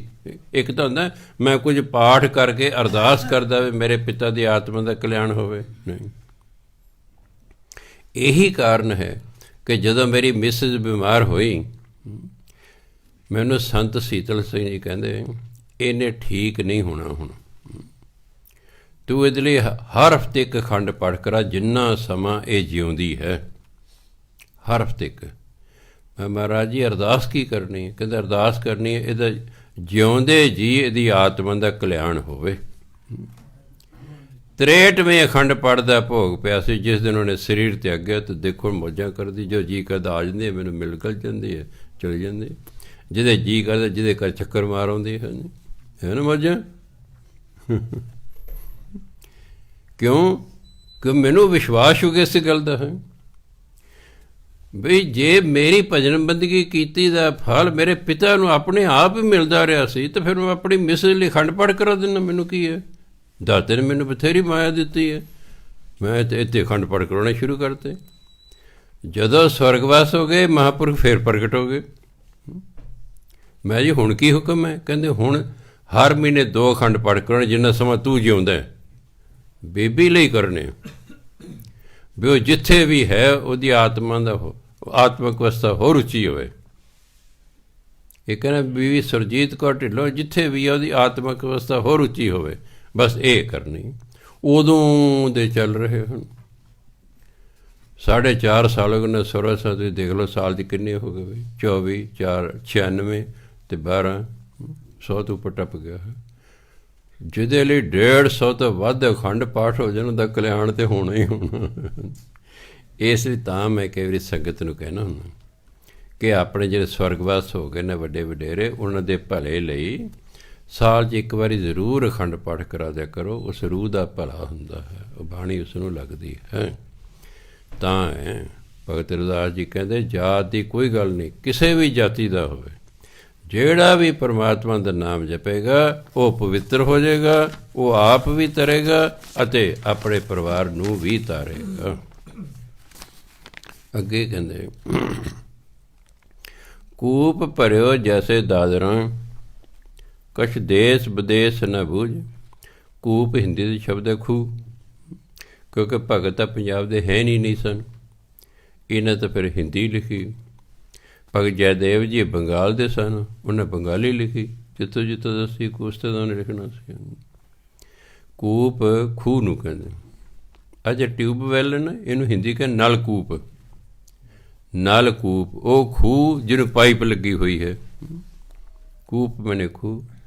ਦਾਦਰ ਕਹਿੰਦੇ ਡੱਡੂ, ਡੱਡੂ ਨੂੰ ਕਹਿੰਦੇ ਦਾਦਰ। ਕੂਪ ਭਰਿਓ ਜੈਸੇ ਦਾਦਰਾਂ, ਜਿਵੇਂ ਡੱਡੂਆਂ ਨਾਲ ਖੂਹ ਭਰਿਆ ਹੋਇਆ ਹੋਵੇ। ਕਛ ਦੇਸ ਵਿਦੇਸ ਨਾ ਬੂਝ, ਪਰ ਉਹਨਾਂ ਨੂੰ ਖੂਹ ਤੋਂ ਬਾਹਰ ਕੀ ਉਹਦੇ ਕੋਈ ਗਿਆਨ ਨਹੀਂ ਹੈ। ਦੇਸ ਪ੍ਰਦੇਸ਼ ਕੀ ਹੋ ਰਿਹਾ ਉਹਨਾਂ ਨੂੰ ਕੋਈ ਗਿਆਨ ਨਹੀਂ ਹੈ। ਉਹ ਤਾਂ ਖੂਹ ਦੇ ਵਿੱਚ ਹੀ ਪੈਦਾ ਹੋਏ, ਖੂਹ 'ਚ ਹੀ ਰਹੇ, ਖੂਹ 'ਚ ਹੀ ਮਰ ਜਾਣਗੇ। ਉਹਨਾਂ ਨੂੰ ਬਾਹਰ ਦਾ ਪਤਾ ਹੀ ਕੁਛ ਨਹੀਂ ਹੈ। ਐਸੇ ਮੇਰਾ ਮਨ ਵਿਖਿਆ ਬਿਮੋਹਿਆ। ਇਸੇ ਤਰ੍ਹਾਂ ਭਗਤ ਰਵਿਦਾਸ ਕਹਿੰਦੇ ਮੇਰਾ ਮਨ ਇਹ ਮਾਇਆ ਨੇ ਮੋਹ ਲਿਆ ਹੈ। ਕਛ ਆਰਾ ਪਾਰ ਨਾ ਸੂਝ, ਮੈਨੂੰ ਉਰਲੇ ਪਰਲੇ ਬੰਨੇ ਦੀ ਸੋਝੀ ਹੀ ਨਹੀਂ, ਮੈਨੂੰ ਲੋਕ ਪਰਲੋਕ ਦੀ ਸੋਝੀ ਹੀ ਨਹੀਂ ਹੈ। ਇਹ ਨਹੀਂ ਕਿ ਉਹਨਾਂ ਨੂੰ ਨਹੀਂ ਸੀ ਸੋਝੀ, ਸਾਡੇ ਵੱਲੋਂ ਲਿਖਿਆ ਉਹਨਾਂ ਨੇ। ਕਿਤੇ ਕਹੋ ਭਗਤ ਜੀ ਨੂੰ ਸੋਝੀ ਕੋਈ ਨਹੀਂ ਸੀ ਆਰ ਪਾਰ ਦੀ। ਹੁਣ ਗੁਰੂ ਮਹਾਰਾਜ ਨੇ ਕਿੰਨਾ ਆਪਣੇ ਬਾਰੇ ਆਪਣੇ ਆਪ ਨੂੰ ਕਿੰਨਾ ਨੀਵਾਂ ਕਰਕੇ ਲਿਖਿਆ ਹੋਇਆ, ਉਹ ਸਾਡੇ ਵੱਲੋਂ ਲਿਖਿਆ ਹੁੰਦਾ ਸਾਨੂੰ ਦੱਸਣ ਲਈ। ਹਾਂਜੀ ਕਹਿੰਦੇ ਜਿਵੇਂ ਡੱਡੂ ਨੇ, ਇੱਕ ਵਾਰੀ ਇੱਕ ਡੱਡੂ ਹੜ੍ਹ ਆ ਗਿਆ। ਹੜ੍ਹ ਆ ਗਿਆ, ਉਹ ਸਰੋਵਰ 'ਚ ਰਹਿੰਦਾ ਸੀ ਡੱਡੂ, ਉਹ ਰੁੜ ਗਿਆ। ਉਹ ਰੁੜਦਾ ਰੁੜਦਾ ਖੂਹ ਚਾੜ ਗਿਆ। ਖੂਹ ਵਾਲੇ ਡੱਡੂ ਪੁੱਛਦੇ ਨੇ, ਤੂੰ ਕਿੱਥੋਂ ਆਏ? ਕਹਿੰਦੇ ਮੈਂ ਸਰੋਵਰ 'ਚੋਂ ਆਇਆ। ਕਹਿੰਦੇ ਉਹ ਕਿੱਡਾ ਹੁੰਦਾ? ਕਹਿੰਦੇ ਬਹੁਤ ਵੱਡਾ ਹੁੰਦਾ। ਇੱਕ ਡੱਡੂ ਨੇ ਛਾਲ ਮਾਰੀ ਉੱਥੋਂ ਤੱਕ। ਕਹਿੰਦੇ ਐਡਾ ਹੁੰਦਾ? ਕਹਿੰਦੇ ਨਹੀਂ ਨਹੀਂ, ਉਹ ਬਹੁਤ ਵੱਡਾ ਹੁੰਦਾ। ਉਹਨੇ ਫਿਰ ਪੌਣੇ ਖੂਹ ਤੱਕ ਛਾਲ ਮਾਰੀ। ਕਹਿੰਦਾ ਐਡਾ ਹੁੰਦਾ? ਕਹਿੰਦਾ ਨਹੀਂ, ਉਹ ਬਹੁਤ ਵੱਡਾ ਹੁੰਦਾ। ਉਹਨੇ ਖੂਹ ਦੇ ਇੱਕ ਸਿਰੇ ਤੋਂ ਲੈ ਕੇ ਦੂਜੇ ਸਿਰੇ ਤੱਕ ਛਾਲ ਮਾਰੀ। ਕਹਿੰਦੇ ਐਡਾ ਹੁੰਦਾ? ਉਹ ਕਹਿੰਦਾ ਨਹੀਂ, ਸਰੋਵਰ ਬਹੁਤ ਵੱਡਾ ਹੁੰਦਾ। ਕਹਿੰਦਾ ਤੂੰ ਝੂਠ ਬੋਲਦਾ, ਇਹ ਤੋਂ ਵੱਡਾ ਹੋ ਹੀ ਨਹੀਂ ਸਕਦਾ। ਜਿੰਨਾ ਕੁ ਕਿਸੇ ਦਾ ਗਿਆਨ ਉੱਥੋਂ ਤੱਕ ਹੀ ਮੰਨਦਾ, ਬਾਕੀ ਤਾਂ ਮੰਨਦਾ ਹੀ ਨਹੀਂ ਹੈਗਾ, ਅੱਗੇ ਨਹੀਂ ਮੰਨਦਾ। ਅਤੇ ਬਹੁਤੀ ਦੁਨੀਆ ਖੂਹ ਦੇ ਡੱਡੂ ਹੀ ਹੈ। ਇਹ ਆਪਣੇ ਉਸ ਹਾਲਤ 'ਚੋਂ ਨਿਕਲੇ ਹੀ ਨਹੀਂ ਹੈਗੇ। ਬਸ ਬਾਹਰ ਨਿਕਲਾਂਗੇ ਫਿਰ ਹੀ ਕੋਈ ਸੰਸਾਰ ਦਾ ਪਤਾ ਲੱਗੂ ਨਾ। ਅਗਰ ਸਾਡੇ ਲੀਡਰ ਇੰਗਲੈਂਡ ਪੜ੍ਹਨ ਨਾ ਜਾਂਦੇ, ਇਹਨਾਂ ਨੂੰ ਪਤਾ ਹੀ ਨਹੀਂ ਸੀ ਆਜ਼ਾਦੀ ਕੀ ਹੁੰਦੀ ਹੈ। ਉੱਥੇ ਜਾ ਕੇ ਪਤਾ ਲੱਗਾ ਵੀ ਓਹੋ, ਗੁਲਾਮੀ ਅਤੇ ਆਜ਼ਾਦੀ ਤਾਂ ਜ਼ਮੀਨ ਅਸਮਾਨ ਦਾ ਫਰਕ ਹੈ। ਮੰਨ ਲਓ ਮੈਂ ਸਾਰੀ ਉਮਰ ਸੁੱਕੀਆਂ ਰੋਟੀਆਂ ਖਾਂਦਾ ਰਿਹਾ ਅਤੇ ਇੱਕ ਦਿਨ ਮੈਨੂੰ ਕੋਈ ਪਰੌਂਠਾ ਖਵਾ ਦੇ, ਫਿਰ ਪਤਾ ਲੱਗੇ ਪਰੌਂਠੇ ਅਤੇ ਸਧਾਰਨ ਰੋਟੀ 'ਚ ਕੀ ਫਰਕ ਹੈ। ਨਹੀਂ ਤਾਂ ਉਹਨੂੰ ਕੋਈ ਠੀਕ ਹੈ ਬਸ। ਫਿਰ ਪਤਾ ਲੱਗਾ ਵੀ ਉਹ ਇਹ ਗੁਲਾਮੀ ਅਤੇ ਆਜ਼ਾਦੀ ਕੀ ਫਿਰ। ਉਹਨੇ ਆ ਕੇ ਆਜ਼ਾਦੀ ਮੰਗਣੀ ਸ਼ੁਰੂ ਕਰਤੀ। ਤਾਂ ਭਗਤ ਰਵਿਦਾਸ ਜੀ ਕਹਿੰਦੇ ਇਹਨਾਂ ਖੁੱਡਾਂ 'ਚੋਂ ਨਿਕਲੋ ਤੁਸੀਂ, ਸਿਰ ਖੂਹ ਦੇ ਡੱਡੂ ਨਹੀਂ ਬਣ ਕੇ ਰਹਿਣਾ ਹੈ। ਬੜਾ ਗਿਆਨ ਹੈ, ਬੜਾ ਸੰਸਾਰ 'ਚ ਹੈਗਾ ਹੈ। ਇਹ ਮੋਹ ਮਾਇਆ 'ਚ ਨਹੀਂ ਫਸਣਾ ਹੈ, ਪਰਮਾਤਮਾ ਦੀ ਭਜਨ ਬੰਦਗੀ ਕਰਨੀ। ਅੱਗੇ ਕਹਿੰਦੇ ਰਵ ਪ੍ਰਗਾਸ, ਹਿੰਦੀ ਕਹਿੰਦੇ ਰਵੀ, ਸਪੈਲਿੰਗ ਉਹੀ ਨੇ, ਰਾਰਾ ਵਾਵੇ ਨਸਿਆਰੀ। ਸਪੈਲਿੰਗ ਹਿੰਦੀ ਵਾਲੇ ਰੱਖੇ ਨੇ, ਪਰ ਗੁਰਬਾਣੀ ਦੇ ਨਿਯਮਾਂ ਅਨੁਸਾਰ ਆਪਾਂ ਵਾਵੇ ਨਸਿਆਰੀ ਨਹੀਂ ਬੋਲਦੇ ਸੀ, ਰਵ ਬੋਲਦੇ। ਹੇ ਰਵ, ਹੇ ਸੱਸ ਕਹਿੰਦੇ ਕਿ ਨਹੀਂ।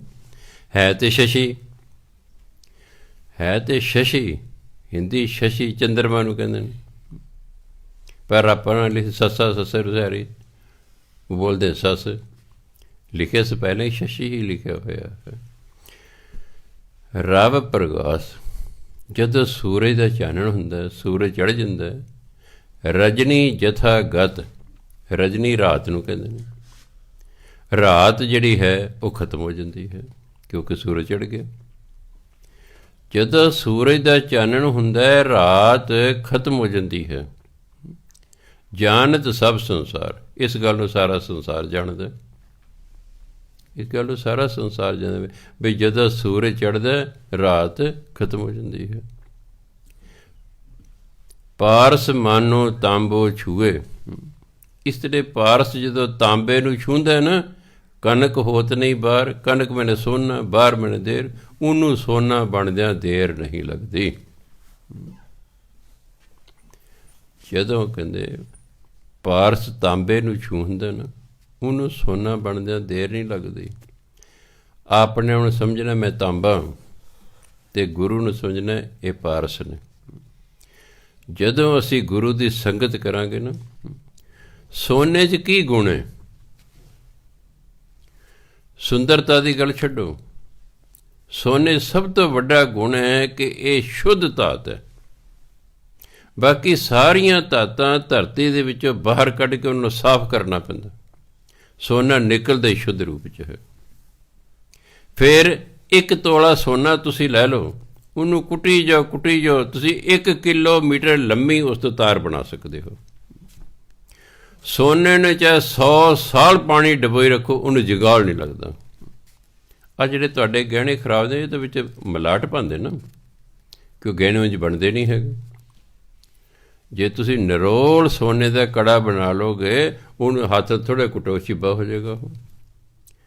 ਉਸ ਦੇ ਵਿੱਚ ਸਖਤਾਈ ਰੱਖਣ ਲਈ ਉਹ ਜੇ ਤਾਂਬਾ ਰਲਾਉਂਦੇ ਨੇ, ਉਹਦੇ ਕਾਰਨ ਉਹ ਤੁਹਾਨੂੰ ਸਾਫ਼ ਕਰਾਉਣਾ ਪੈਂਦਾ ਆਪਣੇ ਗਹਿਣੇ, ਕਿਉਂ ਕੁਝ ਮਿਲਾਵਟ ਹੈ। ਨਹੀਂ ਤਾਂ ਸੋਨਾ ਸ਼ੁੱਧ, ਭਾਵ ਜਿਵੇਂ ਸੋਨੇ ਦੇ ਵਿੱਚ ਕੁਛ ਵੀ ਅੰਦਰ ਨਹੀਂ ਹੈਗੇ, ਇਸ ਤਰ੍ਹਾਂ ਜਦੋਂ ਅਸੀਂ ਗੁਰੂ ਦੀ ਸੰਗਤ ਕਰਦੇ, ਉਹ ਵੀ ਸਾਨੂੰ ਅੰਦਰੋਂ ਸ਼ੁੱਧ ਅਤੇ ਪਵਿੱਤਰ ਕਰ ਦਿੰਦਾ ਹੈ। ਜਿਵੇਂ ਕਹਿੰਦੇ ਪਾਰਸ ਤਾਂਬੇ ਨੂੰ ਸੋਨਾ ਬਣਾ ਦਿੰਦੇ ਨਾ, ਐਂ ਗੁਰੂ ਦੀ ਸੰਗਤ ਮਨੁੱਖ ਨੂੰ ਸੋਨੇ ਵਰਗਾ ਸ਼ੁੱਧ ਪਵਿੱਤਰ ਬਣਾਉਂਦੀ ਹੈ। ਇਸ ਲਈ ਕਹਿੰਦੇ ਭਾਈ ਸੰਗਤ ਕਰੋ। ਅੱਗੇ ਕਹਿੰਦੇ ਸਤਿਯੁਗ ਸਤ ਤੇਤਾ ਜਗੀ ਦੁਆਪਰ ਪੂਜਾ ਚਾਰ। ਸਤਿਯੁਗ ਦੇ ਵਿੱਚ ਸੱਤ ਸੀ, ਲੋਕ ਸੱਚ ਬੋਲਦੇ ਸਨ, ਝੂਠ ਨਹੀਂ ਸੀ ਬੋਲਦੇ। ਤੇਤਾ ਜਗੀ, ਤ੍ਰੇਤੇ ਯੁੱਗ ਦੇ ਵਿੱਚ ਫਿਰ ਯੱਗ ਕਰਦੇ ਸਨ। ਬੜੇ ਬੜੇ ਰਾਜੇ ਮਹਾਰਾਜ ਵੱਡੇ ਵੱਡੇ ਯੱਗ ਕਰਿਆ ਕਰਦੇ ਸਨ, ਯੱਗ ਕਰਦੇ ਸਨ। ਦੁਆਪਰ ਪੂਜਾ ਚਾਰ, ਅਤੇ ਦੁਆਪਰ ਦੇ ਵਿੱਚ ਫਿਰ ਮੂਰਤੀ ਪੂਜਾ ਸ਼ੁਰੂ ਹੋ ਗਈ, ਮੂਰਤੀਆਂ ਦੀ ਪੂਜਾ ਸ਼ੁਰੂ ਹੋ ਗਈ। ਤਿੰਨੋਂ ਯੁੱਗ ਤਿੰਨੋਂ ਜਿਹੜੇ ਤਿੰਨਾਂ ਯੁੱਗਾਂ ਦੇ ਵਿੱਚ ਆਪਣੇ ਆਪਣੇ ਯੁੱਗ ਦੇ ਅਨੁਸਾਰ ਲੋਕ ਕੰਮ ਕਰਦੇ ਰਹੇ। ਕਾਲ ਕੇਵਲ ਨਾਮ ਆਧਾਰ, ਕਾਲ ਯੁੱਗ ਦੇ ਵਿੱਚ ਸਿਰਫ ਅਤੇ ਸਿਰਫ ਨਾਮ ਦਾ ਹੀ ਆਸਰਾ ਹੈ ਬਸ, ਬਾਕੀ ਕਿਸੇ ਚੀਜ਼ ਦੀ ਲੋੜ ਨਹੀਂ। ਆਪਣਾ ਨਾਮ ਜਪੋ, ਨਾਮ ਹੀ ਜੀਵਨ ਦਾ ਆਧਾਰ ਹੈ ਕਾਲ ਯੁੱਗ ਦੇ ਵਿੱਚ। ਅੱਗੇ ਕਹਿੰਦੇ ਮ੍ਰਿਗ ਮੀਨ ਭ੍ਰਿੰਗ ਪਤੰਗ ਕੁੰਚਰ ਏਕ ਦੋਖ ਵਿਨਾਸ਼। ਮ੍ਰਿਗ ਮਿਰਗ ਜਿਹਨੂੰ ਆਪਾਂ ਕਹਿੰਦੇ ਹਾਂ, ਮੀਨ ਮੱਛੀ, ਭ੍ਰਿੰਗ ਭੌਰਾ, ਪਤੰਗ ਪਤੰਗਾ ਜਿਹੜਾ ਚਾਨਣ 'ਤੇ ਅੱਗ ਡਿੱਗਦਾ ਹੈ, ਕੁੰਚਰ ਹਾਥੀ। ਇਹਨਾਂ 'ਚ ਇੱਕ ਨੁਕਸ ਹੈ, ਇਹਨਾਂ 'ਚ ਇੱਕ ਇੱਕ ਨੁਕਸ ਹੁੰਦਾ। ਮ੍ਰਿਗ ਦੇ ਵਿੱਚ ਘੰਡੇ ਹਿੜ ਦੀ ਆਵਾਜ਼ ਸੁਣਦਾ ਨੁਕਸ ਹੈ। ਜਦੋਂ ਉਹ ਆਵਾਜ਼ ਸੁਣਦਾ ਉਹ ਜਿੱਥੇ ਖੜਾ ਅੱਖਾਂ ਮੀਚ ਕਰਕੇ ਕੇ ਖੜ ਜਾਂਦਾ ਹੈ, ਸ਼ਿਕਾਰੀ ਆ ਕੇ ਫੜ ਲੈਂਦਾ ਉਹਨੂੰ। ਹੁਣ ਤਾਂ ਸੌਖਾ ਹੋ ਗਿਆ ਵੀ ਆ ਬੈਠਾ ਖੜਾ, ਅੱਖਾਂ ਫੜ ਕੇ ਬੰਦ ਕਰਕੇ, ਉਹ ਇਸ ਲਈ ਫੜਿਆ ਗਿਆ। ਮੀਨ ਹੈ, ਜਿਹੜੇ ਮੱਛੀਆਂ ਨੂੰ ਫੜਦੇ ਉਹਨੂੰ ਪਤਾ ਹੈ ਕੀ ਚੀਜ਼ ਖਾਂਦੀ ਹੈ, ਉਹ ਕੁੰਡੀ 'ਤੇ ਲਾ ਕੇ ਮਗਰ ਰੱਸੀ ਬੰਨ੍ਹ ਲੈਂਦੇ ਧਾਗਾ, ਉਹਨੂੰ ਪਾਣੀ ਸੁੱਟਦੇ ਨੇ।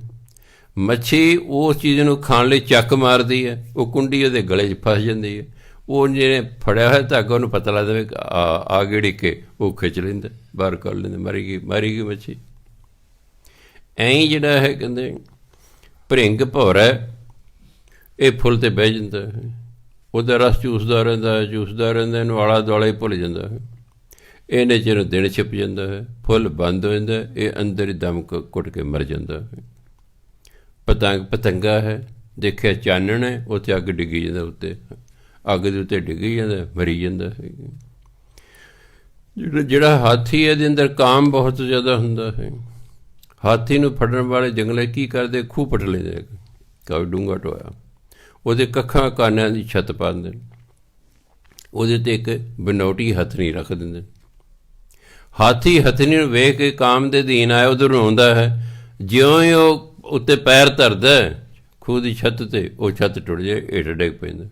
ਕਈ ਦਿਨ ਉਹਨੂੰ ਭੁੱਖੇ ਹੀ ਫਿਰ ਉੱਥੇ ਰੱਖਦੇ ਖੂਹ 'ਚ। ਜਦੋਂ ਬਹੁਤ ਕਮਜ਼ੋਰ ਦੇ ਫਿਰ ਦੂਜੇ ਹਾਥੀਆਂ ਦੇ ਨਾਲ ਉਹਨੂੰ ਬਾਹਰ ਕੱਢਦੇ ਨੇ, ਫਿਰ ਮਨੁੱਖ ਉਹਦੇ ਉੱਤੇ ਸਵਾਰੀ ਕਰਦਾ, ਹੋ ਗਿਆ ਨਾ ਗੁਲਾਮ। ਕਹਿੰਦੇ ਇਹ ਤੇ ਇਹਨਾਂ ਦੀ ਇੱਕ ਇੱਕ ਨੁਕਸ ਹੈ, ਇਹ ਉਸ ਇੱਕ ਨੁਕਸ ਕਾਰਨ ਬਰਬਾਦ ਹੋ ਗਏ।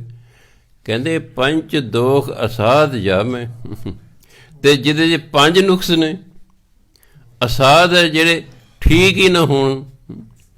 ਕਈ ਵਾਰੀ ਅਸਾਧ ਰੋਗ ਲੱਗ ਜਾਂਦੇ ਨੇ, ਡਾਕਟਰ ਜਵਾਬ ਦਿੰਦੇ ਇਹ ਨਹੀਂ ਠੀਕ ਹੋਏਗਾ ਜੀ, ਇਹ ਮਰਨ ਤੱਕ ਹੀ ਰਹੇਗਾ, ਮਰਜ਼ੀ ਘਰ ਲੈ ਜਾਓ, ਮਰਜ਼ੀ ਤੇ ਅਸਾਧ ਰੋਗ। ਕਹਿੰਦੇ ਜਿਹਦੇ ਪੰਜ ਦੋਸ਼ ਨੇ, ਕਾਮ ਕ੍ਰੋਧ ਲੋਭ ਮੋਹ ਹੰਕਾਰ, ਤਾਕੀ ਕੇਤਕ ਆਸ, ਉਹਦੇ ਬਚਣ ਦੀ ਕਿੰਨੀ ਆਸ ਹੈ। ਹੈ ਇਨਸਾਨ, ਤੇਰੇ ਤੇ ਪੰਜ ਨੇ, ਉਹ ਤੇ ਇੱਕ ਇੱਕ ਕਰਕੇ ਬਰਬਾਦ ਹੋਏ, ਤੂੰ ਕਿਵੇਂ ਬਚੇਗਾ? ਹੁਣ ਫਿਰ ਕੀਤਾ ਕੀ ਜਾਵੇ, ਕੀਤਾ ਫਿਰ ਕੀ ਜਾਵੇ? ਸਾਰੇ ਗੁਰੂ ਸਾਰੇ ਭਗਤ ਕਹਿੰਦੇ ਪਰਮਾਤਮਾ ਨਾਮ ਜਪੋ ਤਾਂ ਤੁਹਾਡਾ ਬਚਾਅ ਹੋਊ, ਨਹੀਂ ਤਾਂ ਤੁਸੀਂ ਇਹਨਾਂ ਦੇ ਅੜਿੱਕੇ ਆ ਕੇ ਆਪਣੀ ਜ਼ਿੰਦਗੀ ਬਰਬਾਦ ਕਰ ਲਓਗੇ। ਅੱਗੇ ਕਹਿੰਦੇ ਹਰ ਹਰ ਹਰ ਹਰ ਹਰ ਹਰ ਹਰੇ, ਹਰ ਸਿਮਰਤ ਜਨ ਗਏ ਨਿਸਤਰ ਤਰੇ। ਹਰੀ ਹਰੀ ਹਰੀ ਹਰੀ ਕਰਦਿਆਂ ਕਰਦਿਆਂ ਜਿਹੜੇ ਹਰੀ ਦੇ ਜਨ ਸੇਵਕ ਸਨ ਉਹ ਪਾਰ ਉਤਰ ਗਏ। ਹੁਣ ਤਾਂ ਪਾਰ ਉਤਾਰ ਹੋ ਗਏ। ਸੌਖੀ ਦੱਸੇ ਅਸੀਂ ਕਰੀਏ ਨਾ ਕਰੀਏ, ਵਾਹ ਹਰੀ ਹਰੀ ਪਾ ਵਾਹਿਗੁਰੂ ਵਾਹਿਗੁਰੂ ਕਰੇ ਜਾਓ। ਜਿਹਨੂੰ ਹਰੀ ਗੁਰਮੰਤਰ ਮਿਲਿਆ ਹਰੀ ਹਰੀ ਕਰੇ, ਜਿਹਨੂੰ ਰਾਮ ਗੁਰਮੰਤਰ ਰਾਮ ਰਾਮ ਕਰੇ, ਜਿਹਨੂੰ ਵਾਹਿਗੁਰੂ ਮਿਲਿਆ ਵਾਹਿਗੁਰੂ ਵਾਹਿਗੁਰੂ ਕਰੇ ਜਾਓ। ਕਹਿੰਦੇ ਤੁਸੀਂ ਭਵ ਸਾਗਰ ਨੂੰ ਤਰ ਜਾਓਗੇ। ਕਹਿੰਦੇ ਨਰਪਤ ਏਕ ਸਿੰਘਾਸਨ ਸੋਇਆ, ਸੁਪਨੇ ਪਿਆ ਭਿਖਾਰੀ। ਨਰਪਤ ਦਾ ਰਾਜਾ, ਇੱਕ ਰਾਜਾ ਸੀ, ਆਪਣੇ ਸਿੰਘਾਸਣ 'ਤੇ ਬੈਠਾ ਸੀ। ਬੈਠੇ ਬੈਠੇ ਨੂੰ ਨੀਂਦ ਆ ਗਈ, ਨੀਂਦ ਆ ਗਈ। ਸੁਪਨਾ ਆਇਆ, ਸੁਪਨੇ ਭਿਖਾਰੀ ਹੋ ਗਿਆ। ਬੜਾ ਦੁਖੀ ਆ ਹੁਣ ਵੀ ਭਿਖਾਰੀ ਆ, ਦਰ ਦਰ 'ਤੇ ਮੰਗਦਾ ਫਿਰਦਾ, ਕੋਈ ਝਿੜਕ ਦਿੰਦਾ ਹੈ, ਕੋਈ ਸਹਾਇਤਾ ਕਰਦਾ, ਕੋਈ ਕਹਿੰਦਾ ਚੱਲ ਕਿਤੇ ਆ ਕੇ ਮੰਗਤਾ, ਚੱਲ ਦੌੜ ਜਾਂਦਾ। ਬੜਾ ਦੁਖੀ ਹੁੰਦਾ। ਉਹਨੇ ਭੁੱਲ ਜਾਂਦਾ ਕਿ ਮੈਂ ਤਾਂ ਰਾਜਾ। ਧਿਆਨ ਦੇਣਾ, ਹੈ ਰਾਜਾ, ਸੁਪਨੇ ਭਿਖਾਰੀ ਬਣ ਗਿਆ, ਹੁਣ ਦੁਖੀ ਹੋ ਹੀ ਜਾ ਰਿਹਾ ਹੈ। ਅਛਤ ਰਾਜ, ਅਛਤ ਹੁੰਦਾ ਹੁੰਦਿਆਂ ਸੁਣਦਿਆਂ, ਅਛਤ ਰਾਜ ਵਿਛੜਤ ਦੁੱਖ ਪਾਇਆ।